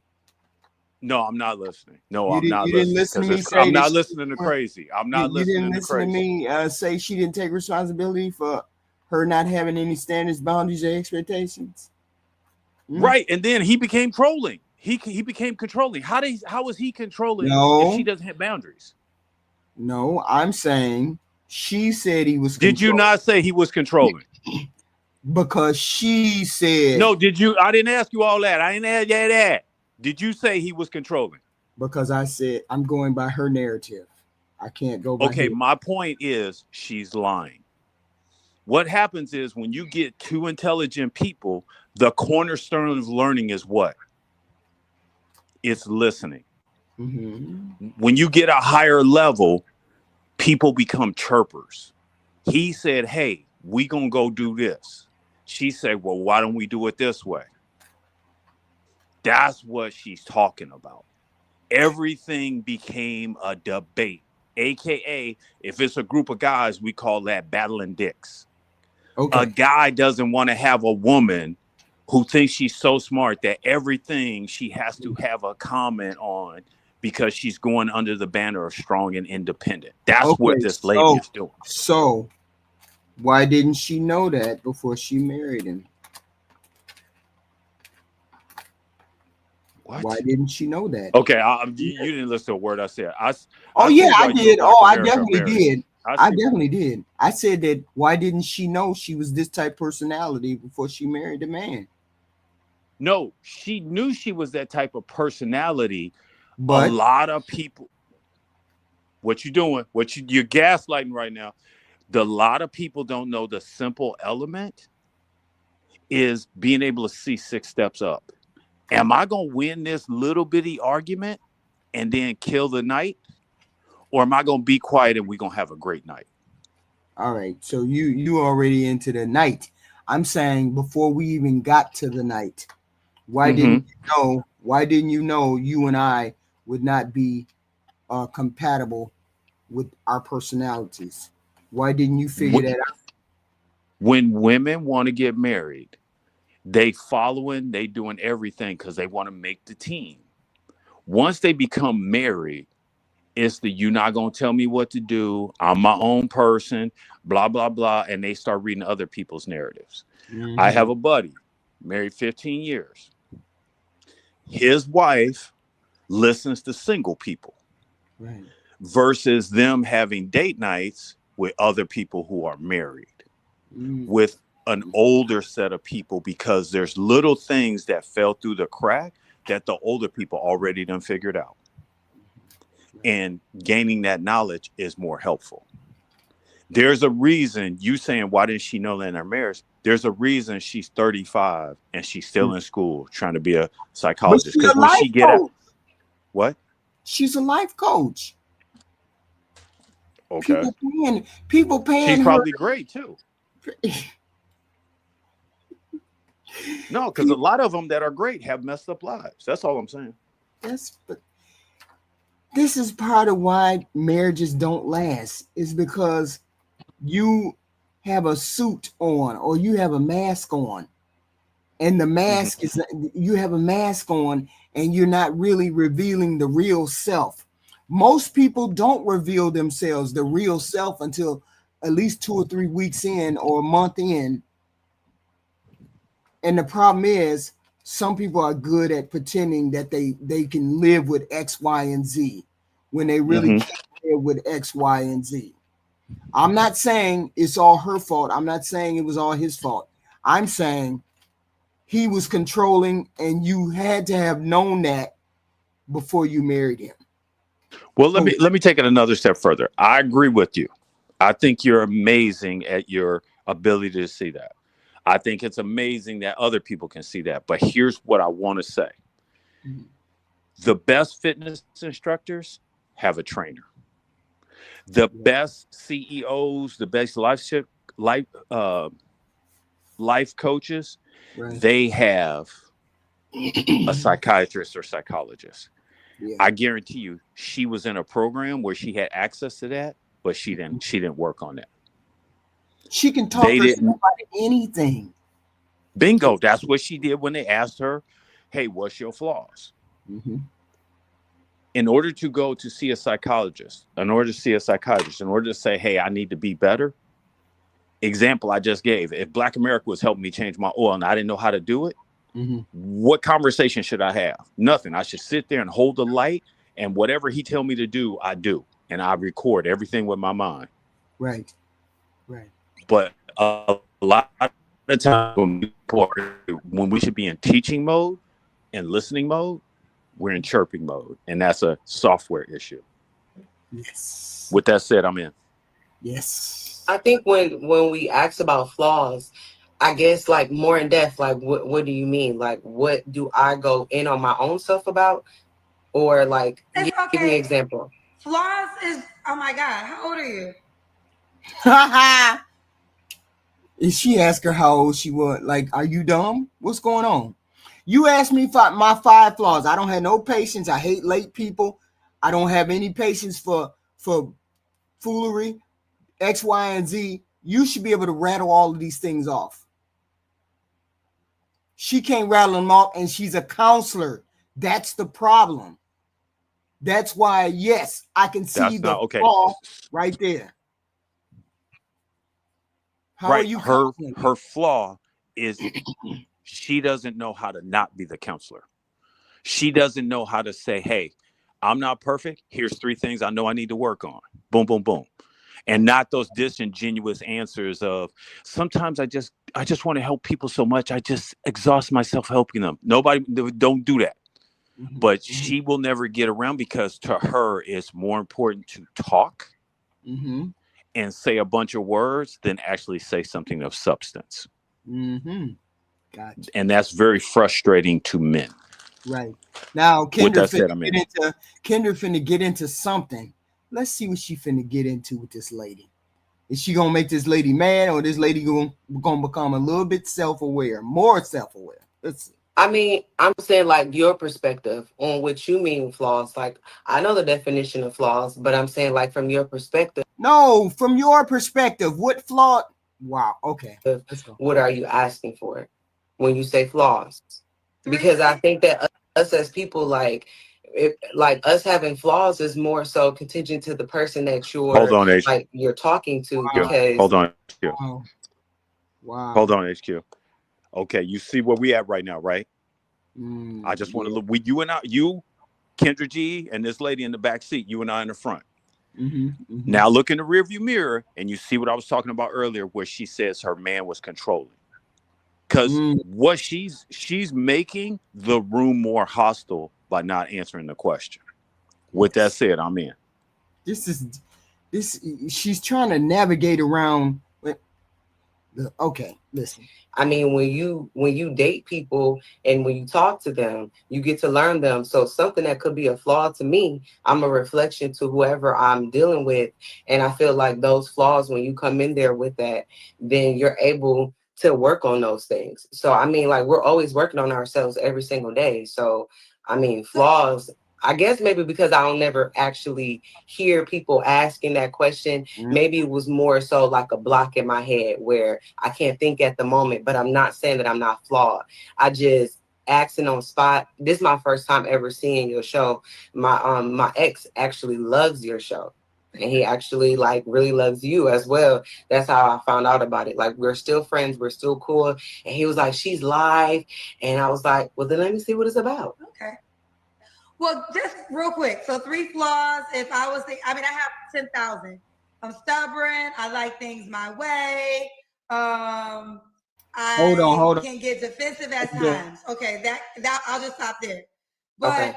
do you know that we went all around this question? We could have been further on, but we got to go through this much Okay. just for you to admit to 3 things that you can work on. I had to hear a whole story where we could just skip over, and it just shows. I don't know if people just don't want to admit that there's things that I can become better at, and I'm aware of that.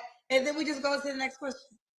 Well, I guess if I actually had watched your show previously before, then I would have been more equipped with what you asked, and I would have been able to prepare myself to give you those. But it's just like every other question. You answered every other question. I asked you what you wanted, what you didn't want. Should he look a certain way? Like I literally, I've asked you many questions before I got to that question, and you never been here. You answered those questions easily. Yeah, because those are the things that I experience every day. I don't sit around and write my phone. You know what? Okay. HQ. So what do you want me to answer? HQ. You still gonna tell me her ex is controlling? Because I like you said I. No, it got a little bit to do with her too. No, I'm saying just check. I'm saying she said her ex was controlling. And if that was the case, my point. Don't do that. Don't do that, HQ. We didn't come too far. Don't do that. You said it was her. You said it was her. I said I'm going by what she said. I can see she has flaws. I get all of that. I get your point too. What's my point then? Just tell me my point. No, you said she had flaws. You said she had flaws as well. I'm saying, yes, I know that she has flaws. But those that was not my question. You just remixed my question, HQ. Shame on you. Slap yourself. Slap yourself right now. What is your question? What is your thought? My point is, rather than her draw straight lines, she'll go all around the room, and she is unaware that she's causing more conflict than answering the question. So when somebody tries to hold her to answering the question, they're controlling. That's always going to be a script she writes. When she in a room full of white people and they say, well, that's not the question we asked you, now they're racist. She just going to play the room, however, because that's a software error. Because it's happened, and somebody has pointed out several times, but the software error keeps happening. With that said, I'm in. Okay, I got you. Okay. Took a long time to answer those questions, and I don't want to do it again. Yeah, the question. Question never changed. It was, what are your 3 flaws? Okay, I can say I'm stubborn as well. I'm stubborn. I can say I talk a lot. You see how easy that was? Why did she do what she did? And I give too much grace. Okay. Let's do the She give too much grace. She trying to take a shot at Kendra.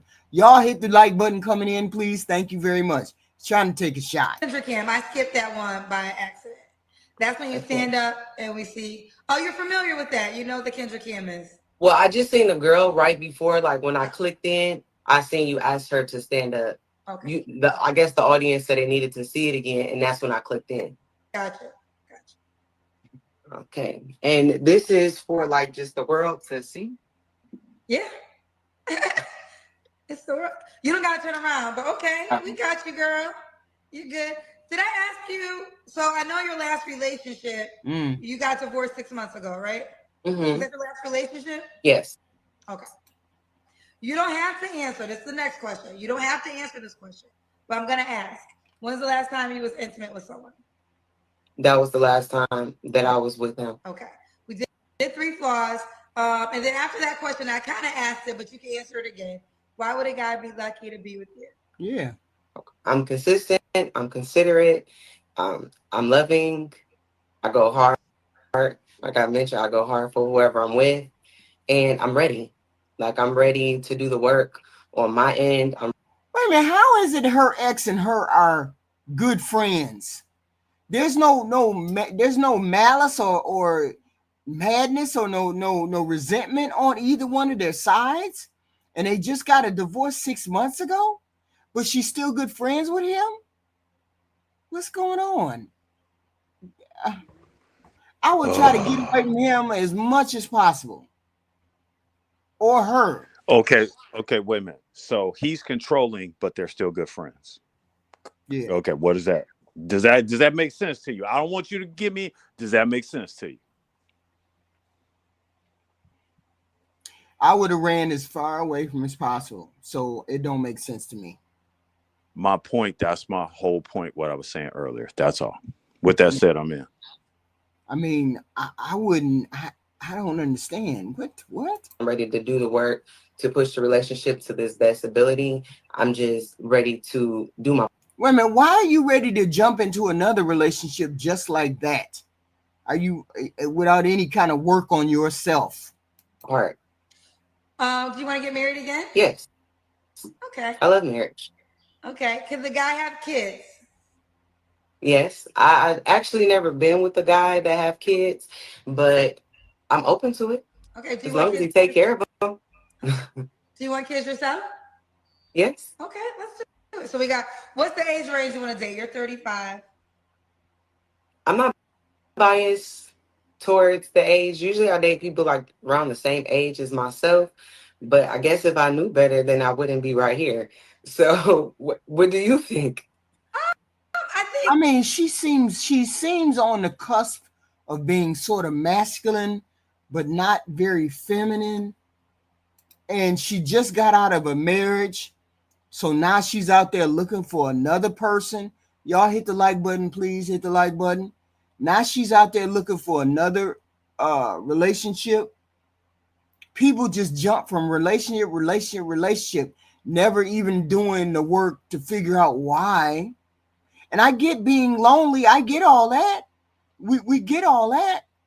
And maybe you need to get some hobbies or some things that you can participate in before you get into another marriage or another relationship. Because she going down, you out here on a dating app 6 months later. I get it. You're lonely. You want to do some hunching. I get all of that too. But are you mentally ready to be in a relationship? Are you mentally ready to give yourself to another person? Because we having this much of a problem getting your flaws out of you. Why is it that we're getting this much pushback on flaws that you may or may not have? I don't understand. Yeah, don't focus on being too lonely, because that's gonna make you fall into a trap or relationship that you don't want to have. Listen, well, I will give this tidbit for a lot of women who want they claim soft life and a provider. You should always be looking older, because listen, there's not one formula. So let me say this. It's not one formula. So I'm not speaking for every scenario, but in hosting the show for 5 years, most men tend to like younger, right? So younger than them. Okay. So you never be offended, ladies, because you're always younger than somebody. Right. But I think if you're 35, your age is a good age, like maybe 30 to 45 or 30 to 50. Yeah, I was thinking about that the other day. Hey, Tierney. I was thinking about it the other day. People keep saying men like younger. Men like younger. They don't like young. They like younger. Okay. If you look at those are two different words, two different things. Yes, they like younger, but not young. Okay. Because it's not very often that people get involved with somebody that's 30, 40 years younger than them. Not very often. They will, but they will deal with somebody younger, not young, younger. You're not disconnected. I think it's great that you clarify that. Yeah. I think it's great you clarify that. Yeah. Yeah, I mean, I'm just saying women get offended when they say he dates younger women. He dates younger women. He doesn't date young women. There's a difference, right? Okay. And you shouldn't be offended by that. Let's do it. Christina, are you on the Kendra G Singles dating app? No. Okay. But Yeah, I did hear you mention it. Yeah, I'm not going to give you a hard time because I can tell you are a new cousin. So let me show you what it is. This is the only way the guy can reach out to you. Right. So let me show you. Yeah, she's 35. She's not bad. She's not bad. She's just not ultra feminine. She's not overly feminine. She's not overly, I don't know. She falls in the middle, I guess. In the middle, right? Because Okay. You said that twice. I'm gonna tell you what you're seeing, or what I think we are seeing. No, I think she's lost. When you see somebody who's feminine, you see a direction. Mhm. When you see somebody who's masculine, you see a direction. When you see somebody who's lost, that's why she's all these mixed signals. That's why her conversation doesn't make any sense. Mhm. That's why we're spending more time analyzing her than her telling us. With that said, I'm in. Hey, Tierney. Mhm. Hey, Hey, Tierney. Zeus. You've been watching, Hey, or are we going to the next person? Yeah, we can go to the next person. Oh, okay. With that being said, she might be a good candidate, but she got to work on a lot of things before she start getting into the dating market. Because Speaking HQ of a lot of working on a lot of things, wasn't it crazy when old girl said that you are not your husband's counselor? Nah, come on, HQ. That was on Fatty Show. Yes. When she said what did she say exactly? When she said that if your man needs counseling, I mean, if he needs to talk to somebody, he should be able to cry on your shoulder. He should go get some outside counseling. That was wild to me, because what is your role as a woman is to be there for your potential husband. I mean, what am I going to marry you for if I can't confide in you? You know what I'm saying? Right. That's right. If you can't talk to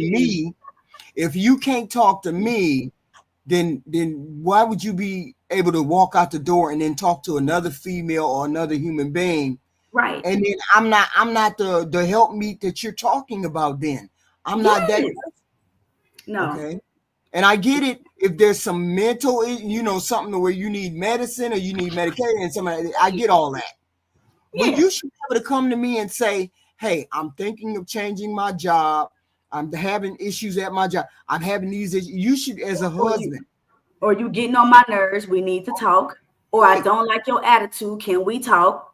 Right. Wrong with that. Oh, you should have. But see, you have to understand when you get in conversation with these people, they have to be. I don't take people seriously if you've never been in a long-term, you've never been in a marriage, or you haven't been in a long-term relationship somehow, or specifically a marriage. Right. Because marriage dynamic is different from a boyfriend and girlfriend dynamic. Yes, it is. It's a knowing commitment. Yeah. You can be in a relationship and be like, I'm choosing to be with you. Right. But when you marry, no, you belong to me. You know, fuck what you talking about. I am yours and you are mine. Okay. So. And then you were talking to a young lady, and I'm not saying the young lady don't have any. No, we're not talking about her. We're not talking about you don't have any valid points. Great. I'm speaking in terms of when you get married, there's a different dynamic that comes over that relationship when you're married and you're a wife. You have a different mindset when you're a wife. Right. A single person, I can walk out the door whenever I want to walk out the door. I can say what I want. When you marry, you can't just say what you want because you don't want hell on earth in that relationship or hell on earth in that marriage. And you got to stay there. Right. And you don't want to lose your part, especially if you got a good partner. Right. Like you said, your husband was a man, but y'all clicked. That was your partner. So I don't blame you for not wanting to be with nobody else, bro. Because it's like, I found someone I love. You gone, okay. Right. But if I don't want to lose that person, I'm not going to tell them, boy, you better go seek counseling, because it was multiple women on there that agree with that. So. Yeah, I mean, there's nothing wrong with him seeking counseling if he decides that he wants to go out and he says, okay, this is beyond something that I think I need professional help beyond my wife. fine and dandy, go do that. But I'm saying that initial counsel, well, maybe we need to work on this and maybe you need professional. That should be the counseling between a husband and a wife. Right. That initial thing, and then you guys decide together, okay, I'm not equipped to handle this. Exactly. Maybe somebody else need to do it. Yeah. Exactly. Exactly. You heard that I understood you. I understood you. You heard that song, HQ? I'm she the clean up woman. Hey, she'll find. Yeah, ladies, the clean up woman is real, and she's not gonna cheat on you with your man. She's not gonna do that, but she's gonna have everything she needs. So when she finds a good man and you lose him, she gonna snatch his ass right up. I'm just saying. Hey, that was a decent show. That was a decent show yesterday because you had some interesting characters and people that came on. I get all of that, but Fatty is into that getting those characters on there, and I get it. But sometimes you have a panel full of people that just be talking points, and they ain't really had real world examples of what it means to be a wife or a husband. Because I don't take, when I hear men on here who have never really been in a relationship or been married, and then I hear women on here who've never been married, I'd be like, nah, I'm not saying your advice is not good, but what I am saying is I have to take your advice with a little bit of salt. Right. You got a real weird spin on it, and that ain't how married women act or married women talk. Right. So I was listening to the ladies on the panel, but I wasn't, yeah, girl. No. Because when what's his name got on Beans, and I got a problem with Beans and that black. He's on my nerves too. Yep. You know, I have a problem with that. But when he got on there and he was like, and then there was a white boy on there, and I was like, you know, y'all gotta stop the talking points. If you want us to be productive, have a productive black community, a productive black talk about marriage and family, y'all need to stop them talking points. Right. And start actually listening instead of trying to get a gotcha on somebody. Actually listen to what people are saying that are married, because it's like you want to dismiss people who are married, and they understand the concept and the dynamic if they've married long enough or if they've been married more than once. Right. If you've never been in that dynamic, it's like, I don't want to get, you hear them, I don't want to get married because women X, Y, and Z. Not all women do that. Yeah. And it was because it was the assumption that I'm being settled for, or a woman is being settled for. Look, a person want what they want. I don't know every person. Yes. Yeah. Every person. What I want has nothing to do with I can't have nobody else. Nobody on this planet I can't have nobody. No, everybody on this planet has a list of what they want in a mate. Right. And when you find the mate or you find the person that you marry, they may not hit all of those points. So if you look at it that way, then I guess you could say somebody is settling. Right. Because I may have 6, 7 of the things that my husband want, and the other 3 things maybe he's settling. Right. So it's not an insult, because a lot of people throw that out as an insult. Every person, nobody has got the perfect person that they want. Nobody has got that perfect person that they want. So therefore, by that standard, everybody settles to a certain degree. Exactly. And so I'm not going to get mad if you want to say settling, but they want to use it as an insult. Like it's an insult, like you wasn't good enough for the man, so you had to settle. That's never how that works. Right. So, and then, I mean, yeah. So I heard her say, well, he settled for you. Yeah, and that's wild because he's fine. Let me tell you something. My husband look good. Okay. Just turned young, fuck you mean. And then he just a good father. He can have to whom he goes for. But he chose me. Okay, so I don't know, and that's that pick me. Right. I mean, And here's the thing: when people get on the panel and they say, and I'm trying to stress to people, I'm trying to stress to them that you can say, or a lot of men can say that they don't like heavy set women, but if that's your attraction, if heavy women is your attraction, that's just your attraction. Not every human being likes skinny women. Feminine and friendly, right? Not every woman, not every man likes a submissive female. Right. Okay. So you can't say all men like this and then that's it. It don't never work that way.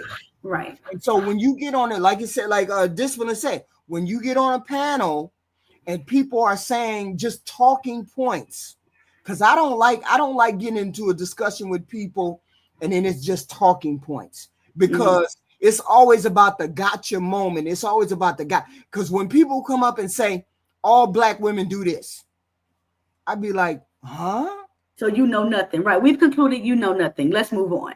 Right. And then when I hear women say all black men do this, I'd be like, huh? Yeah.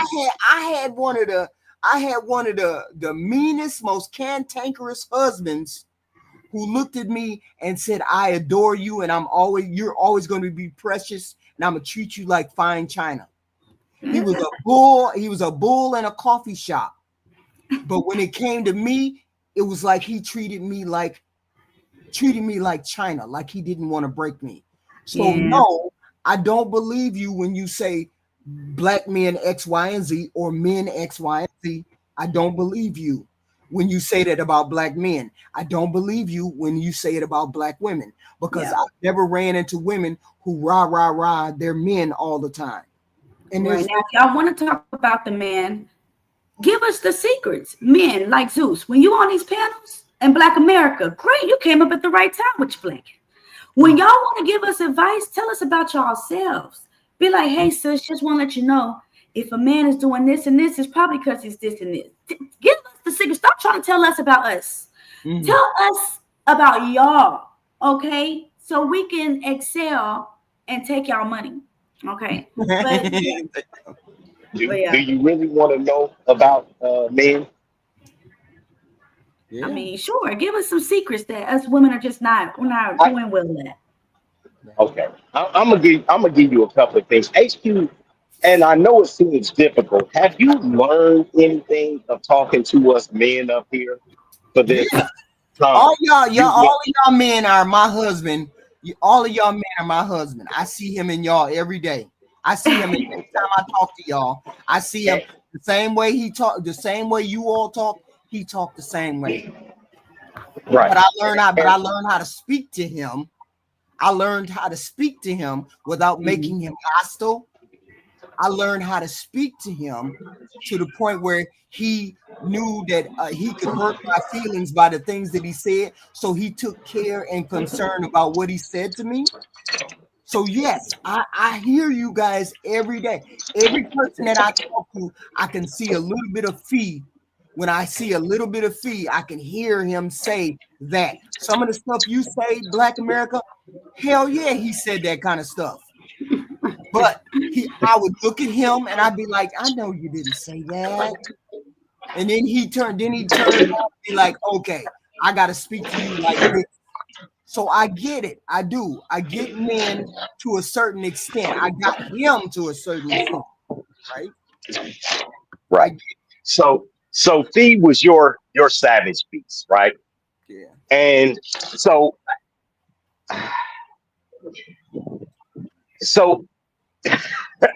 this is going to sound horrible. So yes, Tyranny, your husband settled for you, but it's not what you think.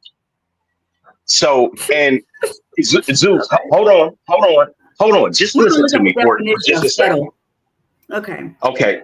You so asked you us still and now you won't listen. You asked us and you won't listen. All right. We're gonna listen. We're gonna listen. Let him talk. So Zeus, I know you're a nicer person. You speak more eloquently than I do. All of these things. And I want you to stop me or call me out anytime you hear me say something false. Okay? He's not going to. He's a man. Ask HQ to do that. No, as HQ's not a guy. She don't have sex with women. She never grew up as a man.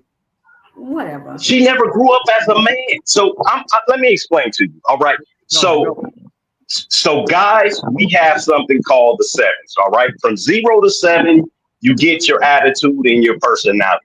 From 7 to 14, you start liking your girls and all of this, that, and the other. 21, you get your testosterone. Your husband is in his 4-7. He's 28, 29ish, okay? So he is at the point to where he is a man that is a nothing and a nobody. He is half of the man that he is ever going to be. Right? What? Your husband ain't shit. Men don't. He has to grow into what he needs to be. Meaning. Thank you. Hold on. Let me stop you. Watch your mouth when you speak about my husband. No, we can listen. Talk. Your husband is tyranny. Tyranny. No, I'm not being disrespectful. Listen. Let me explain to you. No, I am a man. I know what disrespect I'm explaining. I'm a man. I'm explaining. I am a man. I am a father, and I am a husband. So if I said your mama ain't shit, just know that what I said is what I meant. How about that? Watch your mouth. It doesn't matter to me. Go ahead. Continue. HQ understood what I'm saying, right? So when we say settle, your husband just wanted something, and you he could chose your mama if he just wanted something. Oh God! Yeah, wait a minute. Let him finish. So you already got her hostile. Let him finish. I know, but I mean, I'm not. Like I said, if Zeus, if I feel like if you hear me telling anything false, please stop me. So your husband wanted something, and he got you. He wanted something, anything, and he got you. And you got him. By time he gets to his 5th 7, that's 35 to 38ish, he's going to start coming into his own person. And you guys are going to have super major problems because you're a strong woman, right? You have thoughts, you have your independence, you have all of these things. He's going to turn into that young man, that dog, that adult. And you're not going to like him very much, because he's going to start seeing things for what they actually are once he gets that age. We grow, learn, and progress, right? Well, as far as women, they progress while they're learning. Men don't work the same way. We have to bump our heads to learn shit. So with that being said, I'm making short right now. So with that being said, I understood what she said. And yes, men are not supposed to be crying in front of their bitches, because you're going to lose respect for him. You think I love to see a man cry. You're going to lose respect for him. Now, and I'm ended right there. Zeus, did I tell a lie about anything? The lady didn't say, I didn't hear her say anything about crying. All of them said they do not want a man to cry in front of them. Tyranny was the only one with that bullshit. Oh, it is okay for a man to cry. I love to see a man cry. Your husband, even with that being said, your husband is going to lose respect for you the same time you lose respect for him. Okay, Black America. Okay, honestly, I was listening to what you said. I'm just being honest with you, T. I'm being honest with you. You're gonna keep talking, and I'm gonna forget. Let me just do a quick recap. Go ahead, you love. said that my husband is going to become shit around the age of 35. He's going to feel like he has all this pride to where he's going to go and sleep around with other women. This is what I heard. I heard that my husband ain't shit right now, but when he's around 35, he's going to become the shit. Okay. Then you're also telling me that my husband is going to lose interest in me because I advise him that when he wants to cry, he can cry on my shoulder. I'm confused. Your world is a little twisted. It's a movie I'm not willing to watch because y'all have this mentality that all men are cheaters. You guys have this mentality that all men are bad. So then when I never said cheating. I never said cheating, Tierney. I never said cheating. What is a hoe? What are you talking about? Am I wrong? I didn't say anything about. Gonna go around and be 35 and be a hoe and gonna go out there and be wild. Didn't know what you said? No, I didn't say anything like that. I said when he becomes 35, he's going to come into his own. Yeah. That means he's going to start noticing and seeing himself for who he actually can be or is becoming. And he's going to be mad at you. Why would No, he be he's mad at me? not. Tierney, I just said you have a strong personality. No, I don't. I think. No, I do. Okay. I do. All right. Well, maybe. I think I got you. Taking offense to what you saying because really you down talking my marriage. I'm gonna be honest. I mean, usually I can have a conversation about whatever, but when you start, I'm not down talking your marriage. Going to realize who he is. What's your conclusion from that? Like, what's your conclusion? My conclusion is, if you don't change now, this is your third man in another 4 years. You're good. This is Tierney, exactly why this is your third man. What you don't like, somebody else. You just asked me what my. You just asked me what my conclusion was. No, and I'm being honest with you. Black America. Shut the fuck up. You don't know what you're talking about. Right. You really don't know me outside this internet space. I'm being nice. Okay. I'm being nice. Okay. You guys, I'm coming on here to have a debate, right? Shut up. I'm not done talking. I come on here to have a debate.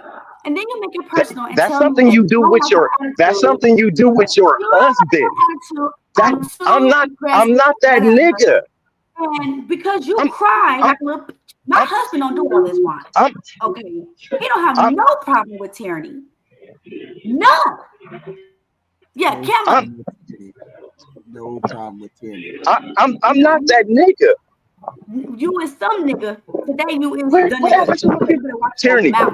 Tyranny. You always want to judge tyranny because tyranny. I'm not 3 million.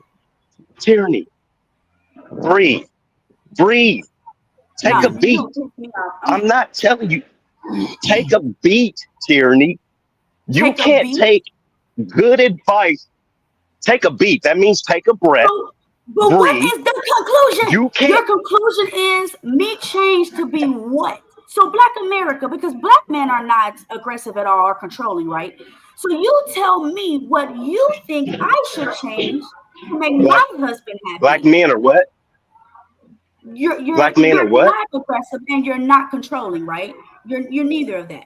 So you tell me, Black America, what you think I need to do to change for my husband. Tyranny, do you think you're a soft woman? Do you want to ask? You know what, HQ, I'm sick of this. I'll be back. Let's see. You know what? Y'all want to know? Let's see. I'll be right back. Okay.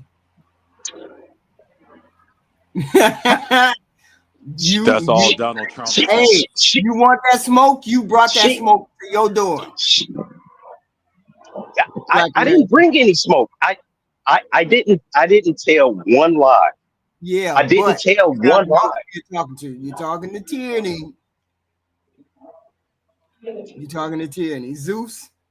You women requested. Okay, so what does that mean? She got you 3 baby. She got 3 Black baby America. daddies.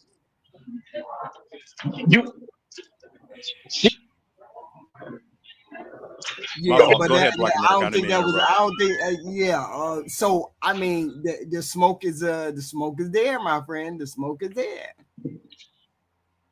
The smoke is there. No. I'm saying that's why you ask for the truth, and I'm telling her the truth. Every man go through these stages of life. Right, He's at his 5th, 7th. all of us go through a different stage, and we Right. change into the we're like butterflies. We're like butterflies until we're like caterpillars until we're 50, right? We're always evolving.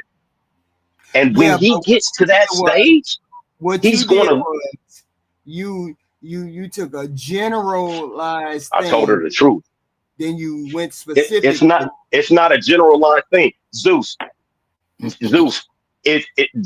anything I said wrong, bro? Just tell me. No, I didn't think so, and I didn't think it was personal. I think what happens is I don't know Black America. He don't know me. So when he says something, he's saying generally. I can't take that personally. Why would I be offended by somebody who's on the internet? Right. He was trying to make a basic point of knowledge. So and now, tap into the universe. Yes. So now, what Zeus, you did came you in- go what you through these came in same and said- changes and points in your life? No, I'm sorry, I what didn't you hear came- you. No, what you Did you came go in through and these said- same? Wait a minute. Did- What you came? Well, hold on, Black America. What you came in and Go ahead. said was no woman wants to see her man cry. Yes, that was a totally different thing than what me and Tierney were talking about. Me and Tierney were saying no, that a man's first counsel should be his wife, and the women on the panel were saying no, it should not be his wife. It should be a professional. And I said to Tierney, okay, fine. Those are single women. Let them have their own consultation about how they think things should go. We didn't say anything about men crying on our shoulder. We didn't say anything like that. Me and Tierney didn't say anything about men crying on our shoulder. We said the first counsel that a man should have should be his helpmeet, which is his wife. That's all we said. That's all. You didn't ask for the truth? and You guys didn't ask for the truth? I mean, Tierney asked for the truth, right?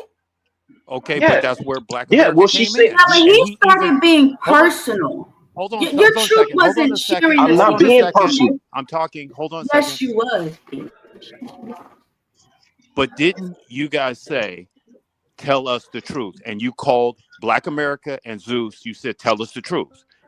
Black America came on and said, if you guys want the truth, I No. will tell you the truth. That's why Yeah, we're but Is that not what he I'm said? pretty sure what Tierney meant was in generalities, not specifically her life. She meant in generalities regarding men. I was being general So you want the about truth men. your way. Hold on, Black America. So you want the truth your way. It doesn't Let work me like tell you that. something. You don't have no truth in my relationship or my life. I was asking you a 1 + 1 = 2 ass question. You niggas think y'all so smart that you started talking stupid. So if you can't answer a general question like, hey, ladies, don't open up your legs to men because really we just want the sex. If you can't answer a general question like a man likes a woman, period, no matter ass or titties, then I don't need to hear what you got to say. I don't need y'all coming telling me what to do. I'm a grown ass woman. Go talk to your daughters. That's wanting it to the way you want it though, Tyranny, and that's not the truth. Well, that's why That's you're not single. that's not the truth. Because That's you're not not the honest. giving your woman what she wants, how she wants it. You're giving her what she wants the way you want it. That's not going to work. Who are you talking about? Who are you talking about? That sounds you. That Who sounds are- ridiculous. Okay, so The car is first of spinning. all, who's The single? car is Me? spinning. You're single. Okay, Zeus, because they didn't like my truth. Why don't you tell them some truisms about me? Go No, ahead. it wasn't a matter of me not hearing the truth. It was personal to Tierney. I understood where you were going with it, but Tierney didn't like that you got personal with her.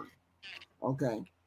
I don't know why people- So How what- can somebody get personal if they don't even know you? I did not get Oh my God, these did conversations. not get personal. I'm just telling you the stages of life that men go through, how we progress. Negro. but I recall on the tail If end you of that, felt like it was personal, that is a you problem. That So why did you say she has to change herself? She has to change herself. I'm not really sure whether you said that or not, or you implied that or not. That she had to change because Tyranny said, so what do I have to do? And I said, in order to keep the kind of man that you have right now, you're going to have to change. I asked her one simple question. Do she feel like she's a hard, hold on. You don't even want to listen. Do you feel like you are a hard, smart, strong woman? No, I get weak. You can't answer that question? Okay. You have to men, it seems like you have a slick mouth.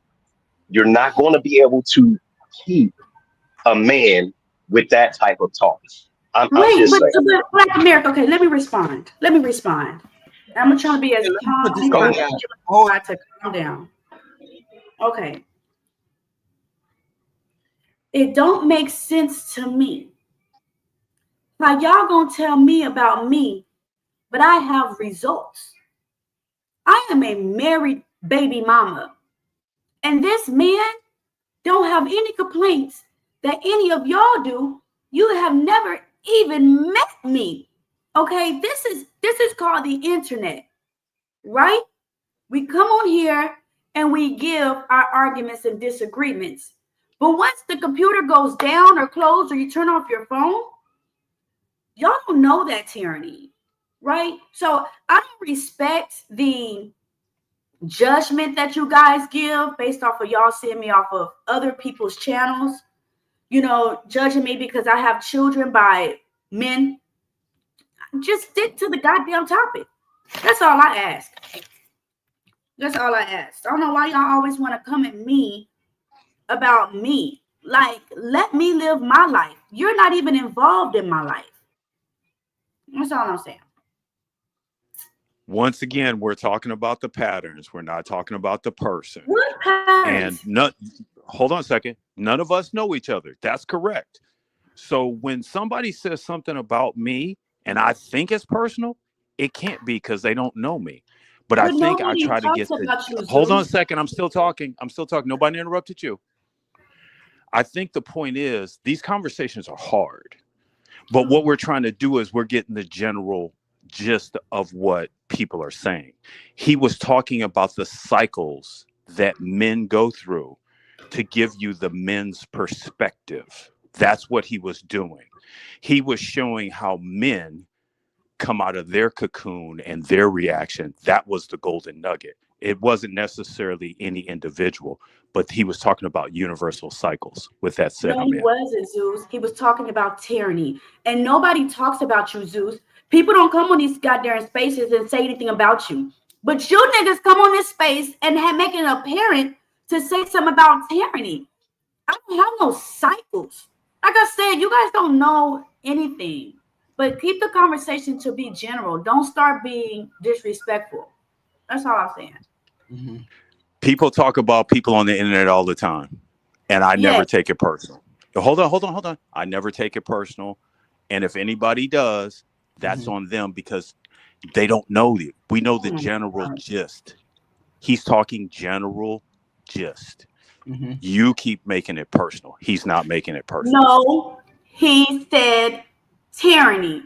Go ahead, HQ. I'm not gonna continue to argue with these niggas. Strong independent victim. You can't be both. That's your mama. Go ahead, HQ. Thank you. So we said we wanted to have the conversation. We wanted to have the conversation without having the talking points because it's like we always talk against each other. We had the conversation, a while back, or it was last week. We were talking about X, Y, and Z. I had an issue. I had an issue with one of the podcasters and what they said. Right. My whole thing was, we have all of these stereotypes about each other, or we have all of these talking points about each other, but nothing gets solved when you have these talking points about people, because they think they know how a person acts or how a person performs every time they come out the gate, right? Every time they come out the gate, most people will look and say, okay, well, HQ is single, she did X, Y, and Z, she did X, Y, and Z, right? Yeah, but there's different people act differently in different situations, and we're not all the same. And I get it. If there's a pattern, if it's enough people who do X, Y, and Z, you all seem to think women do X, Y, and Z. But we were trying to explain from the other panel that those women were single, giving advice or trying to say this is how stuff goes, when you can't say that. And you were giving you some of the stuff you were saying was okay, but the bulk of the stuff is talking points, and you really don't know the ins and outs of being married or being a wife. So it was kind of difficult for us to, when I was listening to Tierney on the other panel, and I wasn't on the panel, I was like, really? This is what they're saying? They don't make sense to me. I understand why she would say it. But then I thought to myself, this ain't nothing but talking points.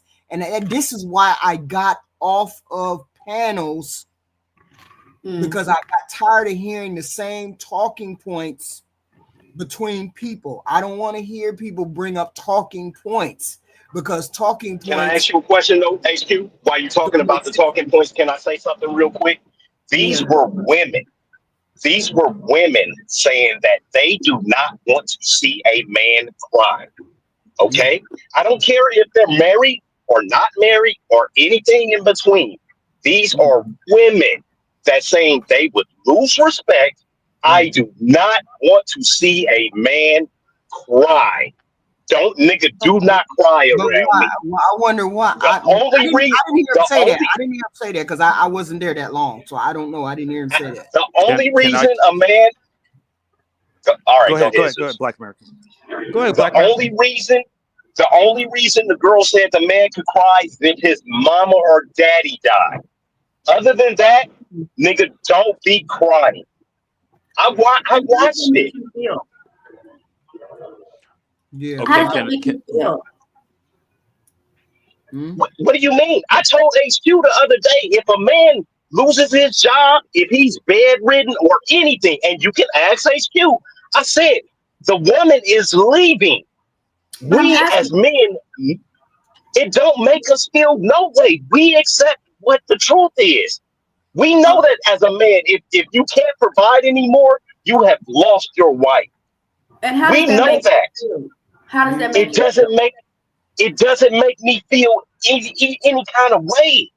So you're telling me if you went to your wife right now and you was hurt about something, shit, and you start crying and she looked at you and she said, "Don't start that crying shit with me." My bitch will definitely say that. You don't know my wife. HQ heard my wife in the background giving that one nigga the blues. You don't know her. She don't give a motherfucker. How does that make you feel knowing you cannot? I don't have feelings. Tyranny, I don't have feelings. You also said that you are not the happiest in your marriage. Did you not say that? No. Is happy. We don't.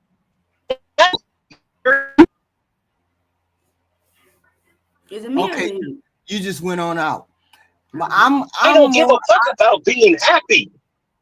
I don't care about being happy. That's not what my goal is. That's not what my goal in life is. Huh? What's your goal? To finish. I got a 7-year-old. Once she's grown, I can pass on as long as she don't end up in a strip club or in a brothel.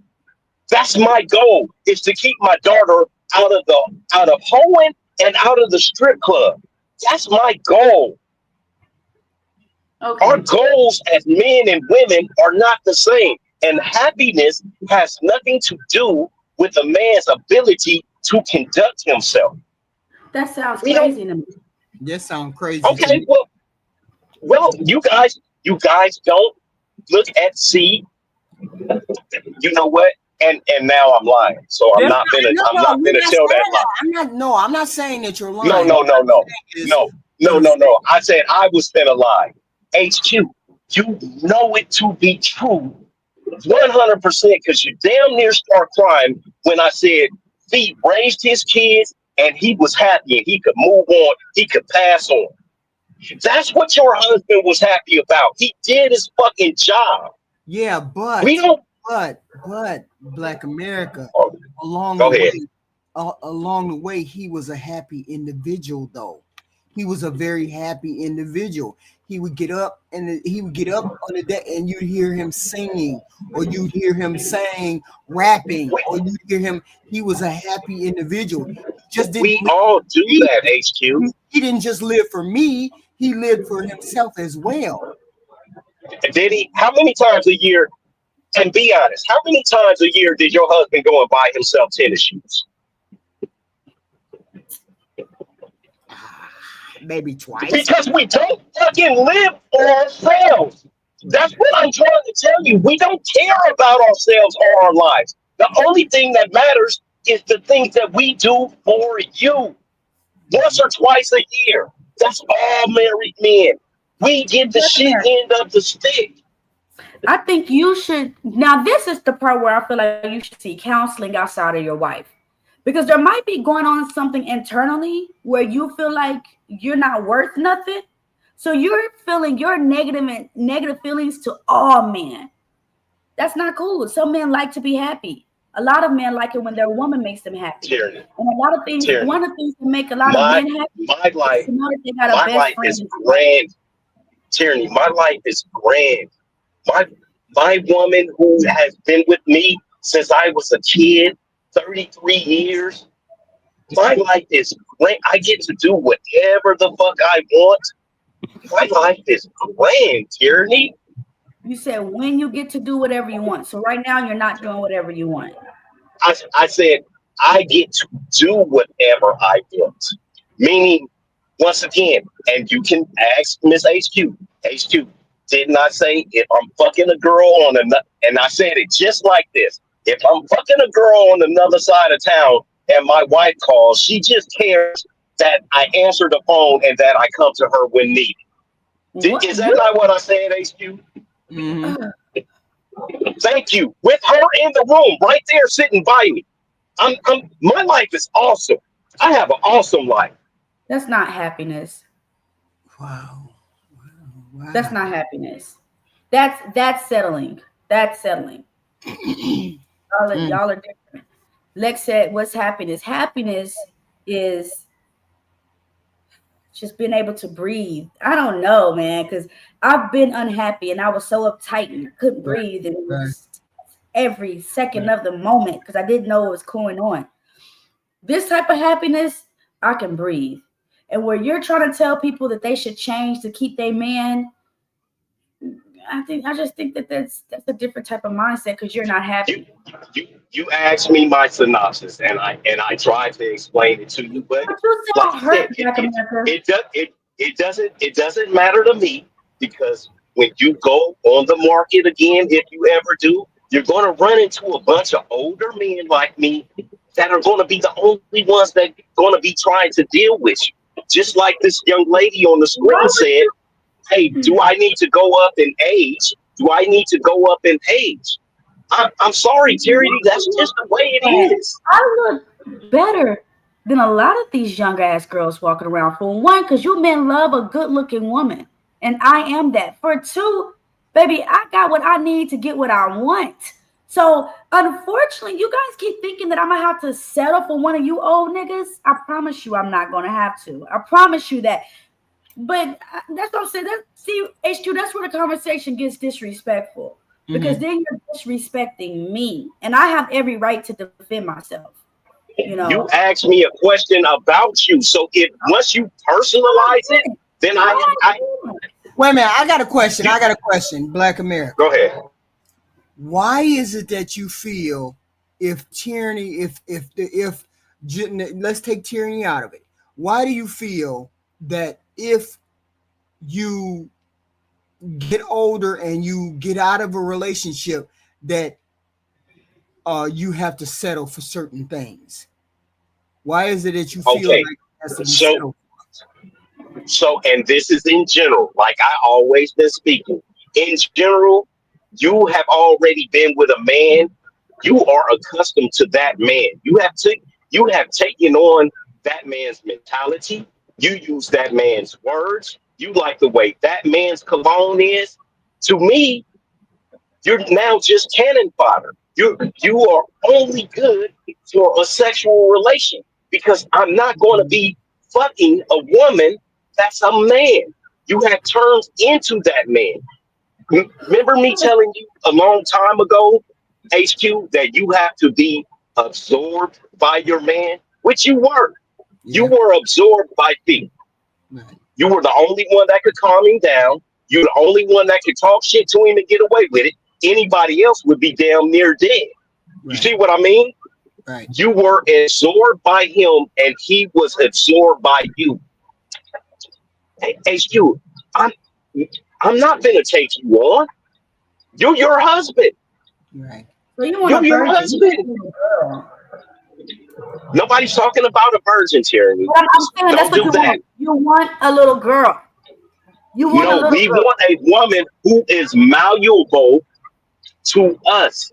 I need you to be malleable to me. You want a 19, 18-year-old. That's what you want. A 21-year-old. That's what you want. You guys are perverts and you don't know it. Y'all need to turn the TV off. Okay. For one, you don't even know a grown woman's body count. I can tell you my goddamn body count is 3. Yeah. So what that talking point you're using is invalid. Y'all really need to reconsider what you want. Maybe even reconsider who and what you really are. But go ahead, HQ. I'm sorry. No. I'm just listening. I'm trying to figure out how you navigate past this. Women are not any good after they've been in relationships. I did not say not any good. I did not say that. I didn't say any good. But what I said was you're no longer malleable. If you're making a sandwich, you're making a sandwich for your husband. You're not making the sandwich the way I want it made. You're making a sandwich the way you always make it. Yeah, but that's the beauty about that. That's the beauty about human beings. They become absorbed by other people, and they can learn new things. I can learn to make the sandwich the way you want me to make the sandwich. That's the thing. Exactly. You make it sound as though a woman cannot change. A woman cannot change and be a wife or a helpmate to another person after she. HQ, are you setting your ways? I'm only setting my ways to my personal thing, but I know there you go. There you go. I don't need you setting your ways. That's what I'm talking about. You're setting your ways. Yeah, but I'm not setting my ways to the point where I will alienate another person. Yes, it is, because you have a particular way of you like doing things. You're OCD, right? You want things in your house a certain way. Yes, right? But I don't want to put up with that. As men, we don't want to put up with that. Yeah, but I don't know. But see, here's the thing. The whole point is that everybody has things that they're set in their ways about. Not just women.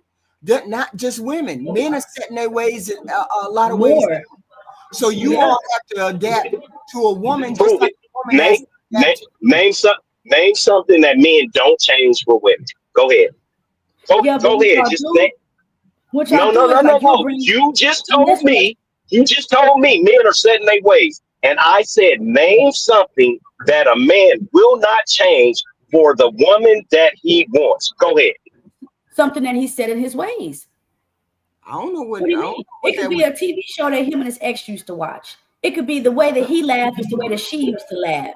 I mean, No. you guys bring Hey, over stuff from your The way he So- like his so- food cooked. The way he like his so- food cooked. The way he So like his HQ, food cooked. The way no, he no, like no, his no. sex. The way he like HQ, his your husband was an asshole. You made him stop cussing at you when he cussed at everybody else in the whole fucking world. What they got to do You with can't with tell the HQ. That's what I'm trying to tell you. You cannot tell me anything about. I am a man. You cannot tell me.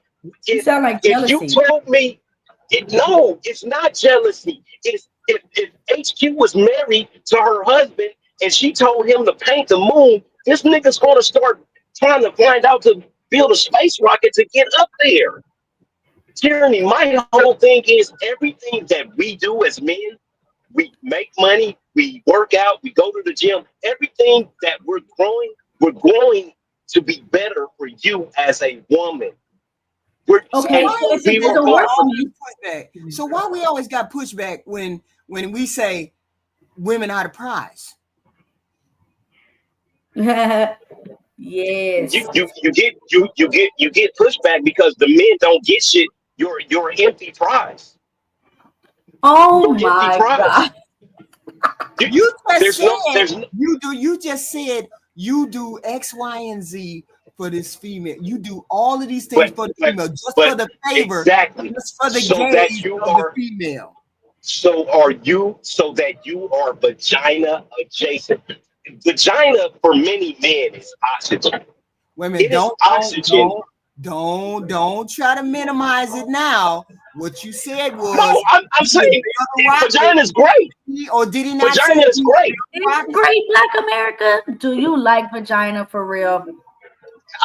Listen, I've said it before. I would cut off my right arm if I could have head, some good head every day. I cut off my right arm. I gotta be the only one to give you good head. I'm just Wait a minute, man. Like you got 3 women. You said you had 3 women. Not none of them 3 women. You can't what? No. As a man, what I'm saying is, as a man, yeah, and that's why I do, because I can do whatever I want. That's why I'm telling Tyranny, my life is great. My life ain't like just like a regular thing. I bet. My shit is awesome. I bet it is. You know. Mm-hmm. So I'm saying you would be on our side when I said when men give us the pushback about women being the prize. Why wouldn't women be the prize? Because what you described was the woman being the prize. That's what you described. No, what I was describing was, as long as I get with you what I want, you can have anything else. I don't give a fuck about the things you want. I just want what I want. Which is what? What do you want? Which is the box.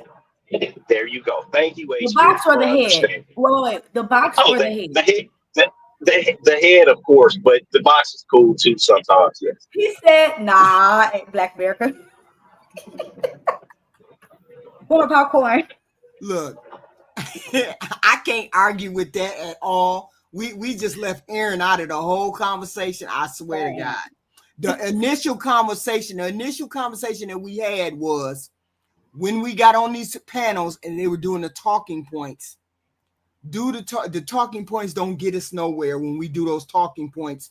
And people who be on panels who have never been married, who have never been through the process of having conflict within a relationship like that. There's a different dynamic when you have conflict in a marriage as opposed to a relationship in which you can walk right out the door. Most people don't walk right out the door when they have conflict in a marriage. I'm saying the young ladies were talking like, oh, we know exactly what happens in a relationship. We know exactly what happens in a marriage. That's not how marriages go. Right. That's not how they go.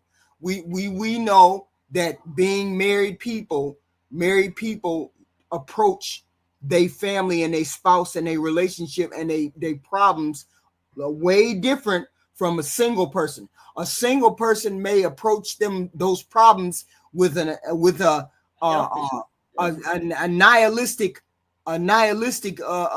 mind thought, where I'm gonna say whatever the hell I want to say in order to win. regardless of whether it hurts that spouse or not. A lot of people will do that when they're single. When you're when you're married, you try not to do that because you try not to hurt their feelings. You don't want to see them walking out the door. So so our approach to problems and things like that may be different from a single person. And when a single person gets on a platform and says, "Oh, I don't want my husband talking to me. He need to go to a counselor," or blah blah blah, we're like, "Oh, wait a minute, hold on. That don't even make no sense." No. Right. And I'm saying to you, when a man comes to us and he's heartbroken, or he's crying, or he feels a certain type of way, if you are truly invested in that relationship and that marriage, there ain't no, "You better get away from me crying like that." Ain't no woman worth her salt who's married to, who really cares about their husband, who cares about their marriage, gonna say that to their man. Right. Ain't no woman gonna do that. And I'm saying, where do we get women who would do that? Except I've only heard single women say that kind of garbage. Right. I've never heard married women say they told their husband to get the hell away from him when he was crying, or get the hell away from me when you want to talk about your feelings. Unless they were over him and had another option. Right. And they had another option. That's the only way you would have heard a married woman say something like that. And that's all me and Tierney said. You have to be in it and understand. You cannot just say what. And I told my son this a long time ago when he was a teenager. He was 15 years old. I said, you can't say what you want to say when you want to say it. You can't say what you want to say just because it can be said. You have to consider other people's feelings before you open your mouth. So you stifled him as a young man. Is that why he was dating a white girl? So he could say what he couldn't say? No. He came to me and he was saying something, and I was like, I don't know why you think you can talk to me how you want to talk to me. You don't get to say what you want to say when you say. He was talking to me in a certain tone and a manner, and I told him, you don't get to say what you want to say when you want to say it, not to me. Okay, so this was between him and I, the relationship between him and I, and I've spoken to my children in that way. You don't get to speak as an adult. As a kid, you don't get to say what you want to say. As an adult, when you turn 18, we speak like adults to each other, but I am still your mother. I'm not your mama anymore. I'm not mama. I'm your mother. So therefore, you speak to me in a different tone, and I have garnered that respect that you speak to me in a tone. When you're a kid, I give you leeway because you're a kid, and I'm not finna knock your teeth out of your throat. But as an adult, we have to talk as adults, right? And so I said to my son, you don't get to say what you want to say when you want to say it. And I say that to adults too. You don't get to say what you want to say when you want to say it as a married person, because we have to consider other people before we open our mouth. And for me to say, I'm not going to co-sign no woman who says, "Oh, you better get away from me crying like that." You don't want to be married. Exactly. You don't want to be married when you say something like that to a husband. And when you say to your wife, "I don't give a shit what you like or you don't like," don't you think that's also disrespectful, Black America? When you say that to a wife, "I don't give a fuck what you like. Do what you like. I don't give a fuck." Don't you think that's disrespectful too? Yeah. It shocked me. It well, was. Well, I don't. But you can act. Oh, you just went right on out. Yes, I'm saying women for sure have said that. I'm saying you don't want to be married when you speak to your spouse that way. That's all I'm saying. I'm not saying nothing else. You don't want to be married as a man or a wife, a husband or a woman. You don't want to be married if you don't think about what you say, calibrate what you say before you say it to a spouse. That's all I'm saying. And maybe it depends on how long you've been married. It depends on X, Y, and Z. But I can tell you for sure, if you ain't been married a long time, you can't say whatever you want to say. Get away from me, you crying. Them is word. That means I'm finna get away from you forever. I'm not gonna deal with you at all. Okay? If you don't know how to handle, if your world or if your disposition and the way you are is so full that you don't have room for me and my emotions, and I'm your husband, then I don't need to be your husband.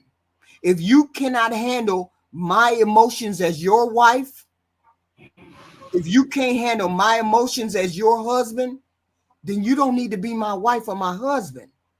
You're supposed to be able to handle yours, emotional maturity. Then you're supposed to have a little bit room left over for my emotions so you can help me navigate what I'm going through. That's what is supposed to happen in a marriage. You're supposed to be able to handle the emotions that come your way, be able to understand the difference between yours and hers, and be able to help her through hers. Yep. That's all I'm saying. And single women, I listen to single women on panels. I listen to single men on panels, but I always take their word with a grain of salt because they haven't been in the trenches. And now you see, that's what it's like. That honestly, that conversation really threw me off to be so selfish. Mm-hmm. I mean, women, we really do need to be okay with being led. I mean, right. With being led, right? Yeah, led. Because you see a lot now, and a lot of women that's younger women, they got that Sasha Fierce Beyonce attitude. It's I can do what I want, I can say what I want. Megan Thee Stallion, I can do what I want, I can say what I want. You can't tell me nothing. I don't cook and clean. Ladies, we're not being taught what it means to really be a female, but I couldn't imagine telling my husband my problems and I'm expecting him to listen.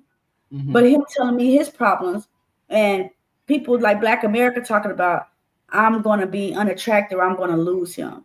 That was just wild.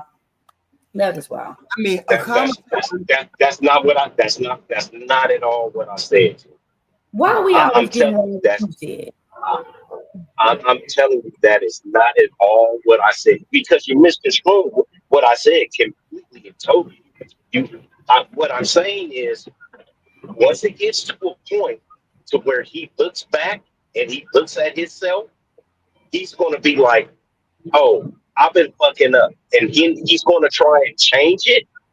And you're not going to like what you see once he tries to change it. That's what the cocoon and the butterfly, that's what all that was about. But you got so upset that you didn't listen to it. Or when he gets 30-something, he's going to look back and he's going to be happy with the man that he has become. So I guess, you're speaking in a one direction, which is negative. I don't do well with negativity. I believe in speaking light over people. But y'all don't give me, because I know you niggas don't like me anyway, but you're not giving me any hope that real men exist. Y'all not giving me any faith that men don't, all men cheat. What's a real man? A real man is what you think it is? Hold on. Is a real man what you think it is, or what other men look at and say it is? I believe that when man was made, there was a standard placed upon him. Now I could give you my definition of what I would like for my man to be, but I'm pretty sure all you men, y'all know what the standard of a man is. Y'all know what it is. Okay. All this, I'm having sex, I'm cheating on my wife, I'm going to change and be different. That's some bullshit.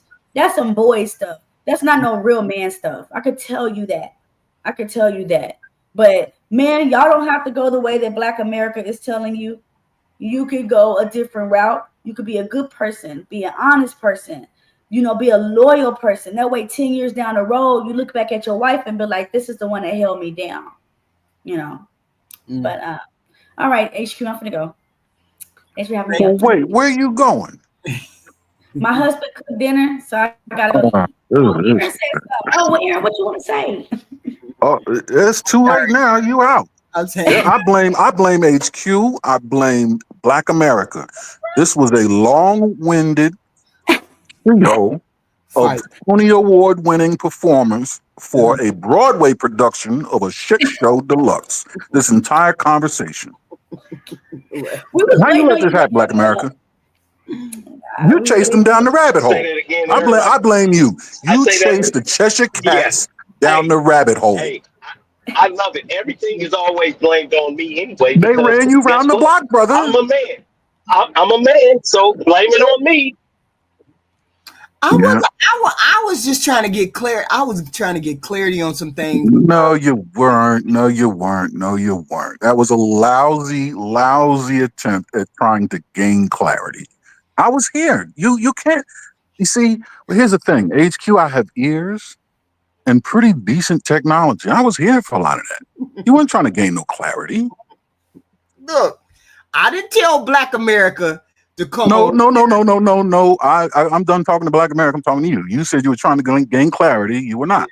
Yeah. Well, I wanted them to gain clarity. I know. I hear you. Not me. And I let it play out the way it was. It's true. I wasn't trolling. I was trying to contribute to conversation. But she came up and she asked about the one lady, and then we talked about the one lady and X, Y, and Z. And I get it. I do. The whole point is I hate the talking points, because the talking points, it's like we going around in circles, that's what you're doing right now. You're about to repeat the same thing you've been saying for the last hour with talking points. You're going in circles. You done took circles around the block with Black America in the back seat. Y'all rode around the block. Okay. Okay. Here's some questions. You ready? You ready for some clarity? And you know me. This is uncharacteristic. I'm never rude. Okay. Right. Here's some clarity. Question number 1. And I remember Tyranny specifically asking Black America, and by virtue of Black America, men in general, to tell you about us and stop telling y'all about y'all. Mm-hmm. And so many times he proceeded to do exactly that, to the degree where he tried to explain what happiness means to us. And do you know what she did? Sat there and told that man, that's not happiness. That's no way to live. You full of shit. All this, he's telling you about the mindset of men. Right. He's fulfilling the task that has been set upon him, and he has been told he's doing it wrong, he's bullshitting, or that's no way to, you know what I mean? Like, your perspective, the woman's perspective, was forced upon his narrative of the man's perspective. That's the first thing. The second thing, you know what? Y'all been at it long enough. I'm disappointed. I'm not even going to continue, because it's going to be me going down the rabbit hole with y'all. Just know that this is disappointing. I need to hear the scientific approach of this shit. Go ahead and break this shit down, brother. So, all right. So, can you explain that one right there, the one I just presented to you, Ms. HQ? How you do that? Say it again.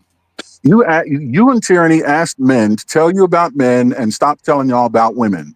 Black America goes and breaks down the way man looks at happiness throughout his life, and all y'all could do was sit there and tell that man how wrong he was and how incorrect that approach to happiness that men have, which is true. The man didn't lie, and you're sitting there telling him that he either A, is lying, or B, has a misguided approach to life with his narrative about what happiness means to men. I didn't say any of that. I didn't say okay. Okay, so you accept his explanation of the way men look at happiness throughout their life. Yeah, I guess I accept it. It is what it is. He said it. That's the way he approaches it. I just gave him an example of another different perspective. No, not the way I approach it. Come on, you got to use your words. The way men approach it. It's the way men approach it, right? Because happiness is inconsequential to us, right? This is why I always say men are driven by a sense of duty, right? We have a task set upon us by our Creator to, procreate and do well by the world by making sure the results of our procreation are successful, more so than us, right? This is called the path of evolution. To do that, we have to take on a woman and cater to her needs and take care of her as well. We don't have time to worry about happiness, right? And this goes back to the statement that you were saying about how men should cry in front of their women. Other than loss of a loved one, there's no reason why a man should cry to his woman. In fact, I don't think a man should seek counsel with his woman. What a woman should provide a man is perspective and insight, but this is not counseling and guidance. That's what his wolf pack is for, and that's what his elder is for. If that man's father's around, that's who he seeks guidance and counsel with. If his wolf pack's around and solid, which a solid man's going to have a solid wolf pack, he also seeks counseling and guidance. Because here's one thing about men that's different from women. When women cry, they want to be heard, right? They don't want solutions right then and there. Men want solutions. We're solution oriented. So that's a deviation from what your natural response is going to be to our tears anyway.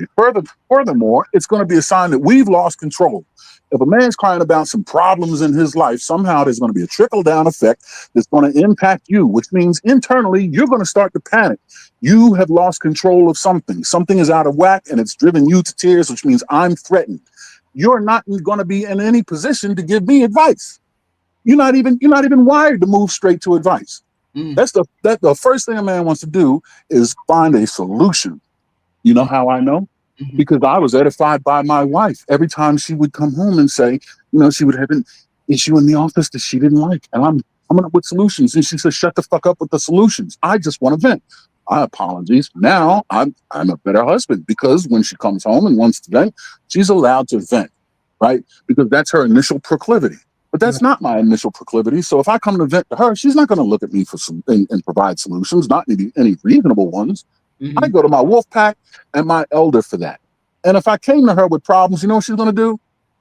You've lost control. Well, it's time to panic.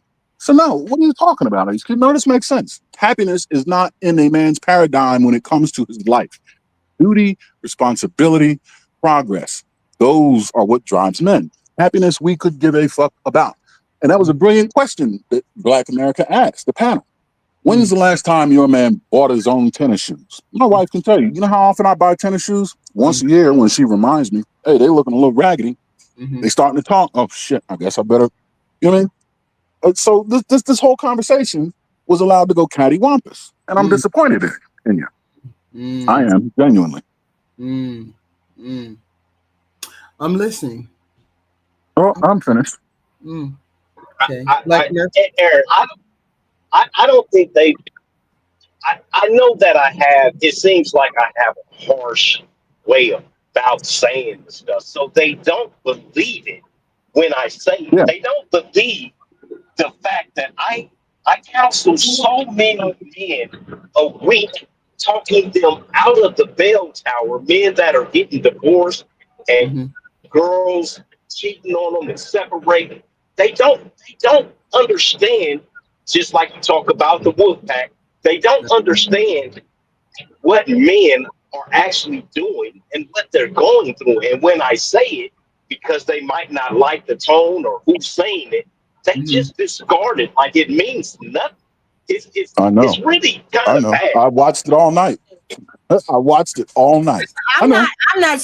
not dismissing what you're saying. I'm saying that to me, that comes across as a miserable human being. To me, I'm saying that's what it comes across as a miserable existence to me, because that's not how I approach life and approach problems and people and experiences. I don't approach it as, well, I don't need to get happiness out of it.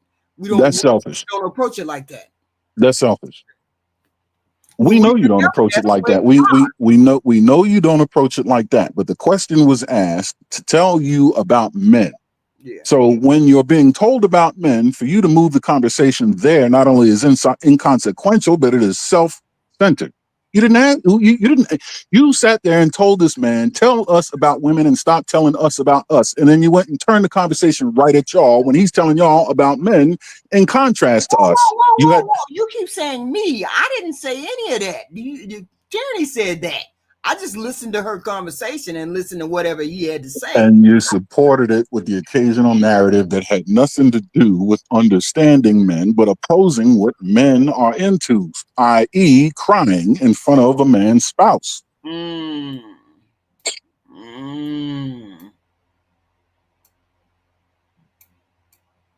Okay. Somebody, I can't hear somebody. Black America? That you? No, nobody was saying anything. I just appreciate Aaron for saying it, and and like I said, I don't have any ill will towards Terry, but I'm a man, and like I said, all men, all of us, 10, 11 years old, we start looking at your you just died. Oh, did I? Yeah, I died? We didn't hear nothing you said. Now we can hear you. Oh, okay. We start paying attention to you at a very young age. And at an advanced age now, being in my 50s, I have seen tyranny. I have seen you. I have seen every woman thousands of times. I've seen thousands of times. Right. Women. Yes, I'm willing to. Yeah, that's cool. I'm willing to. It's a matter of the conversation is interesting. The things you have to say. I don't disbelieve what you say when it comes to me. I don't disbelieve that. I believe that what you're saying. I get that. I'm just saying it's not the way we women approach. It's just not the way us women approach life. We don't just live to serve. We don't live to serve like that. Okay. We are acutely aware of that. We also expect to have happiness within that framework. We don't just expect to exist. We just don't expect to do that. And that's a weird dynamic for us women. Who does happiness benefit? Who does your happiness benefit? Whose happiness benefit? Yours. The happiness that women expect out of life. Who does that happiness benefit? Everybody. I'm going to ask you one more time. The happiness that women expect out of life benefits whom? For me, everybody around me. So you don't have any self-control. You don't know how to treat people well, despite your state of happiness. See, this is not a privilege that man gets to live with. If I'm having a shit show of a day, I still need to come home and treat my family like with kid gloves. Like I cannot come home and my family suffers the fallout of the lack of happiness that I'm feeling. That cannot happen. Men do not have that privilege. I mean, because happiness. I don't walk around the world and expect people to be happy or to make me happy. I don't walk around and do that. I know. What you said was women expect happiness in life. No, I expect happiness. Of course, I expect to be happy.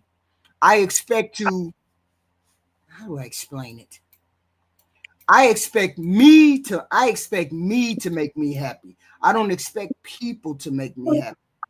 I've never approached life with you need to make me happy. I've always done things.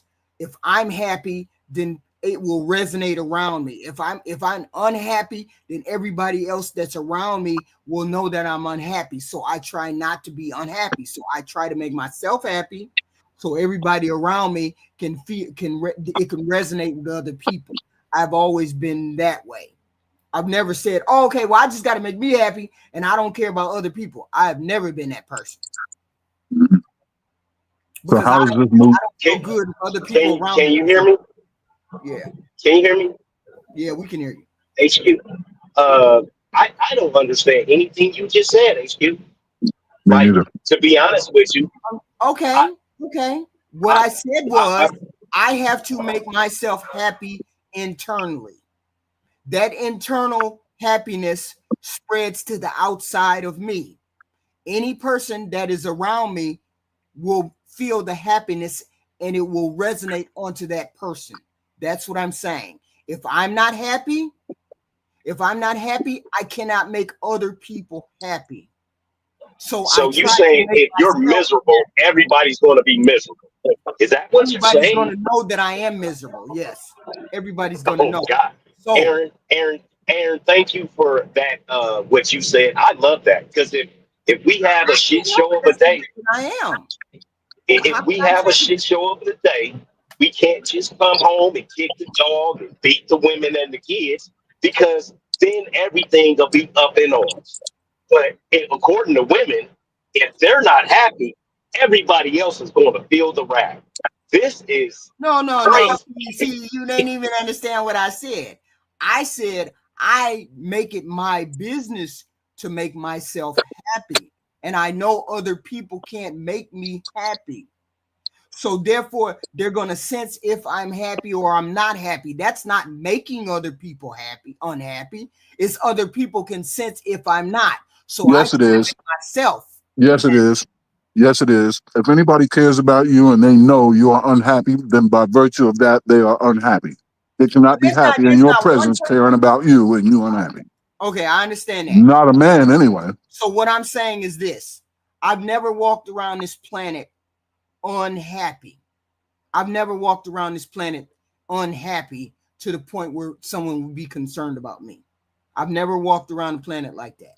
I've always been a person that lives inside their head, and I try to make myself do all the things I can, be self-sufficient on myself without bringing another person into it to do my own thing.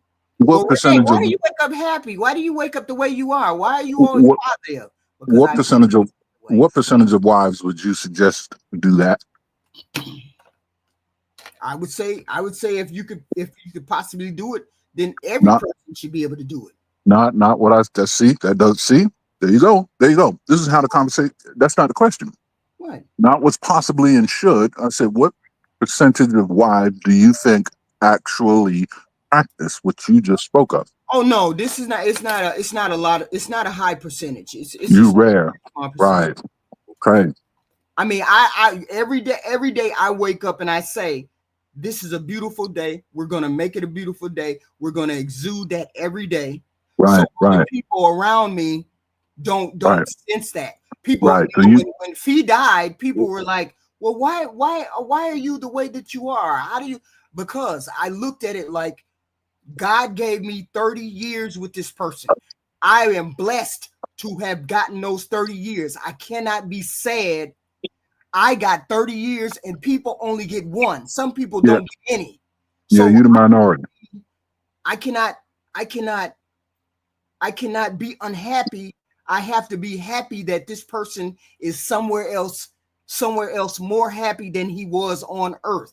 I gotta be happy. You are in the minority, and after that, after admitting that, you want men to go cry to their women. This is crazy. No. I don't want a man to go cry to his woman. No, that's not what I'm saying. We're saying we don't want him to, and you oppose that. Don't automatically assume that she will reject it. You make the determination with the kind of wife. Like if my husband came to me and he cried, there would be no way that I would reject him. You already identified yourself as an anomalous being, so this is inconsequential. So, but there's women on there, I get it. Women on the planet that don't know how to navigate that kind of thing, right? They don't know how to navigate a man's women, though. But most people are uncomfortable with emotions. So I'm assuming it's a part of that. You're uncomfortable when a woman cries, right? You're uncomfortable when a woman does X, Y, and Z, right? Am I uncomfortable when a woman cries or when my wife cries?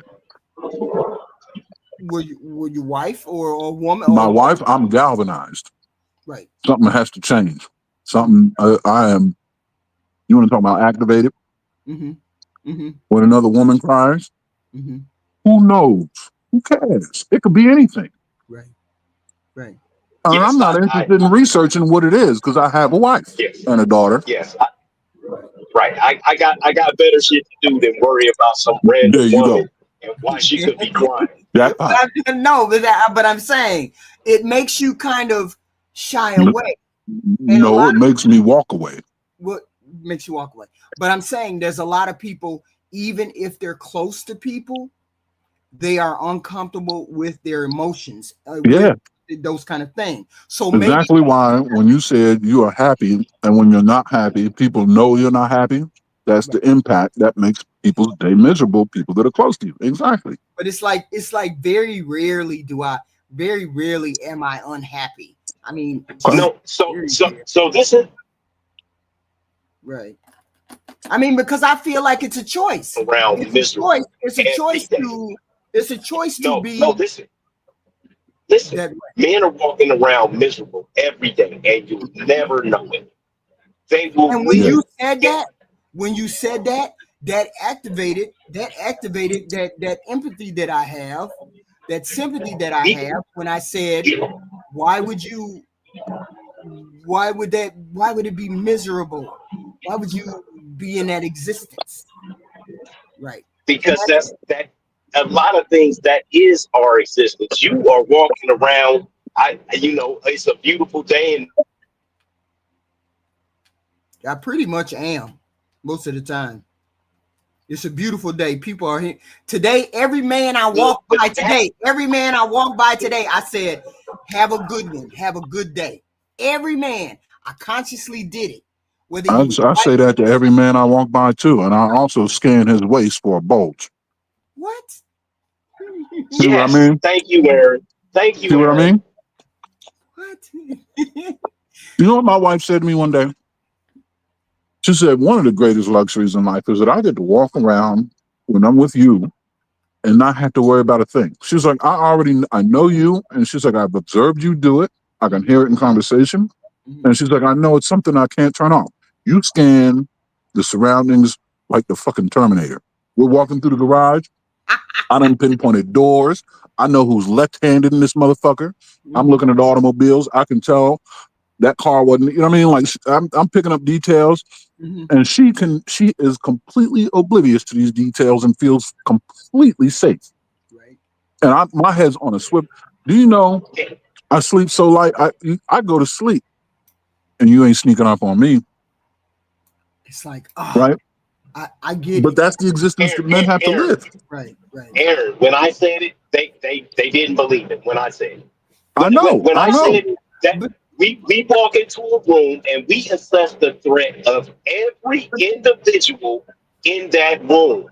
You know, my wife's only worry when we walk into restaurants, she has one worry. Which one of these seats do I need to not sit in?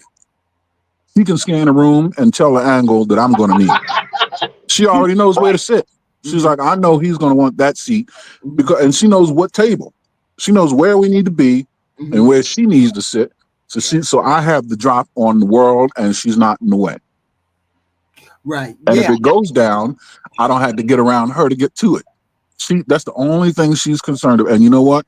She's robotic with it. I don't even notice it. We go in places and sit right down. And my shit's all, it's like the Terminator. You should see, I got crosshairs in my eyes. You know what I mean? I'm scanning distances and shit. Yeah. So my question is, how do you live like that? How does it just be a war zone all the time?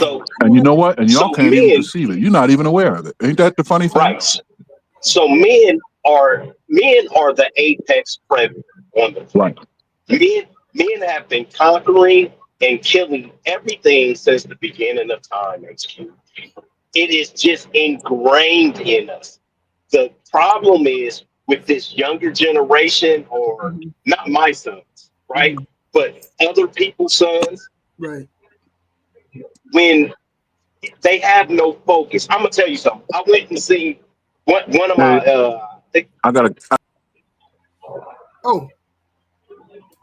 you just disappeared. Oh, Aaron dropped off. I went to see one of my sons graduate in the military academy a long time ago, right? Mm-hmm. So after the ceremony, he came, ran up to me, picked me up, gave me a big hug and kiss, on the cheek. And all of the men were looking at me. He was like, I did all of this, Dad, because, everything you taught me and you pushed me through, right? Right. So all of the men with daughters, they all flocked around me and was like, is he married? Does he have a girlfriend? Like they all wanted my son to date their daughters because they said, this is a nice, young, respectable man that is actually growing into something. Right. They seen it because we as men see these things. And that's what, unfortunately, that I was trying to tell Tyranny. I don't need to meet her husband to already know what kind of person he is just because of the type of person that she is. You talk a lot of shit, HQ, but you know what type of man I am, just like I know what type of woman you are. I know that you highly fucking sensitive. I know you're going to pout. You're going to shut down if I say shut the fuck up. Mm-hmm. I know what type of woman you are because I got women like you. Right. You see what I mean? I dealt with women like you. So and once again, we have seen this because of time. And Right. young men, we can look at boys and we can tell what they are. Right. Right. I agree with you. I agree with you. Give me your final words, sir. Give me your final words. I got to go eat.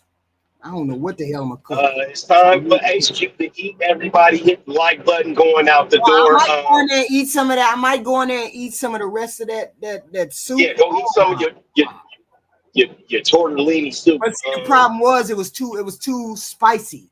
It was like spicy, and I can't eat spicy food without. So you can add some more garlic, or you can make a roux and put in there to cut down spiciness. Yeah, but every person I gave it to loved it. Was like, oh, that's fire. The whole thing. Every person I gave it to was like, you use hot link instead of sausage. Huh? I used Italian sausage spicy. Yeah, well, that's what I say. You use, don't use. I should have used regular. I should have just used regular. Italian sausage. That regular Italian sausage is.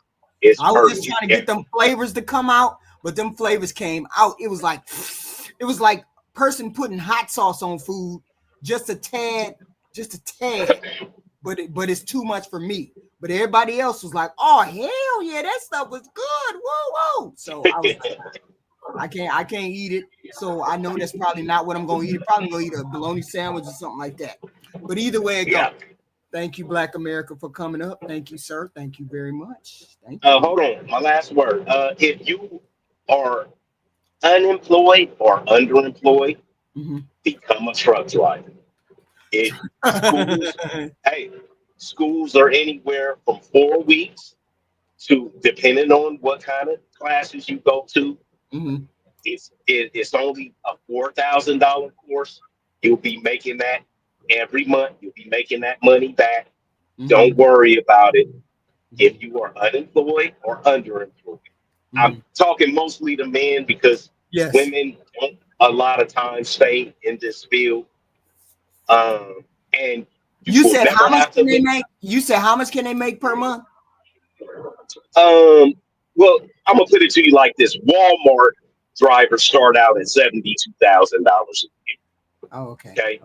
So that $4,000 that you put down for the school, you'll be making that back. It's not like you're gonna have to be worried about making that money back.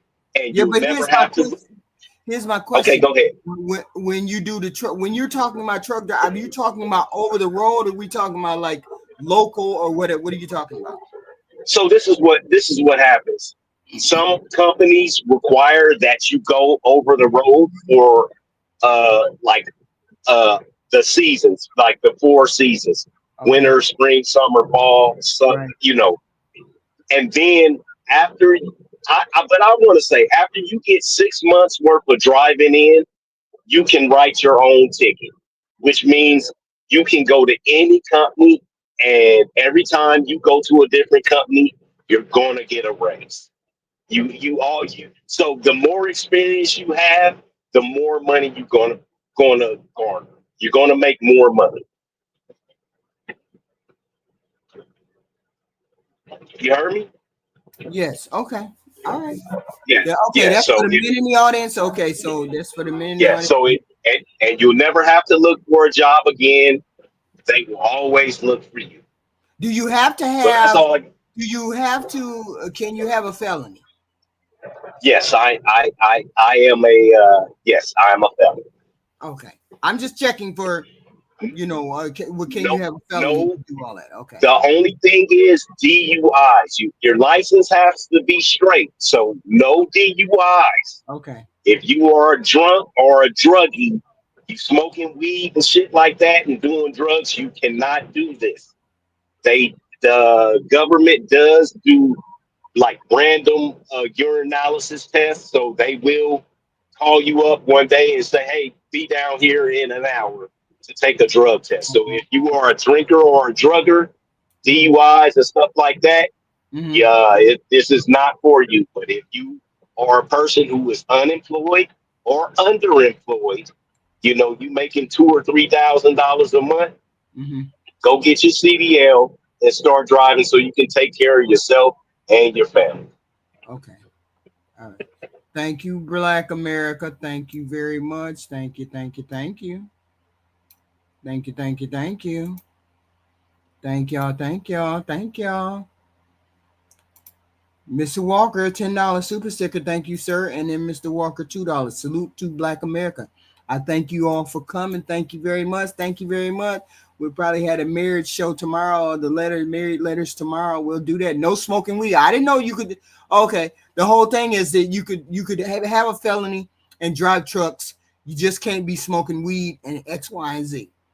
Okay, so that's a good thing to know because I didn't know any of that, but that's a good thing. Those are tips that we need to know. 2, shit. I had something else to say, but I didn't know. Anyway, I had something else to say. I'll put it up, maybe something on the community wall. I'm not sure. But thank you all for coming. Thank you very much. Thank you very much. Thank you very much. Wait a minute, hold on. I got a question. Somebody can tell me. Who is SBG? That's what I meant to ask. SBG. Who is that? Can you spell a name out? Can somebody spell him out? Yeah, SBG. Spell a name out. Sounds like you got a lot of drama going on over there. I was just curious who that was. SBC or BCG? Nobody know the name. What the hell is the name?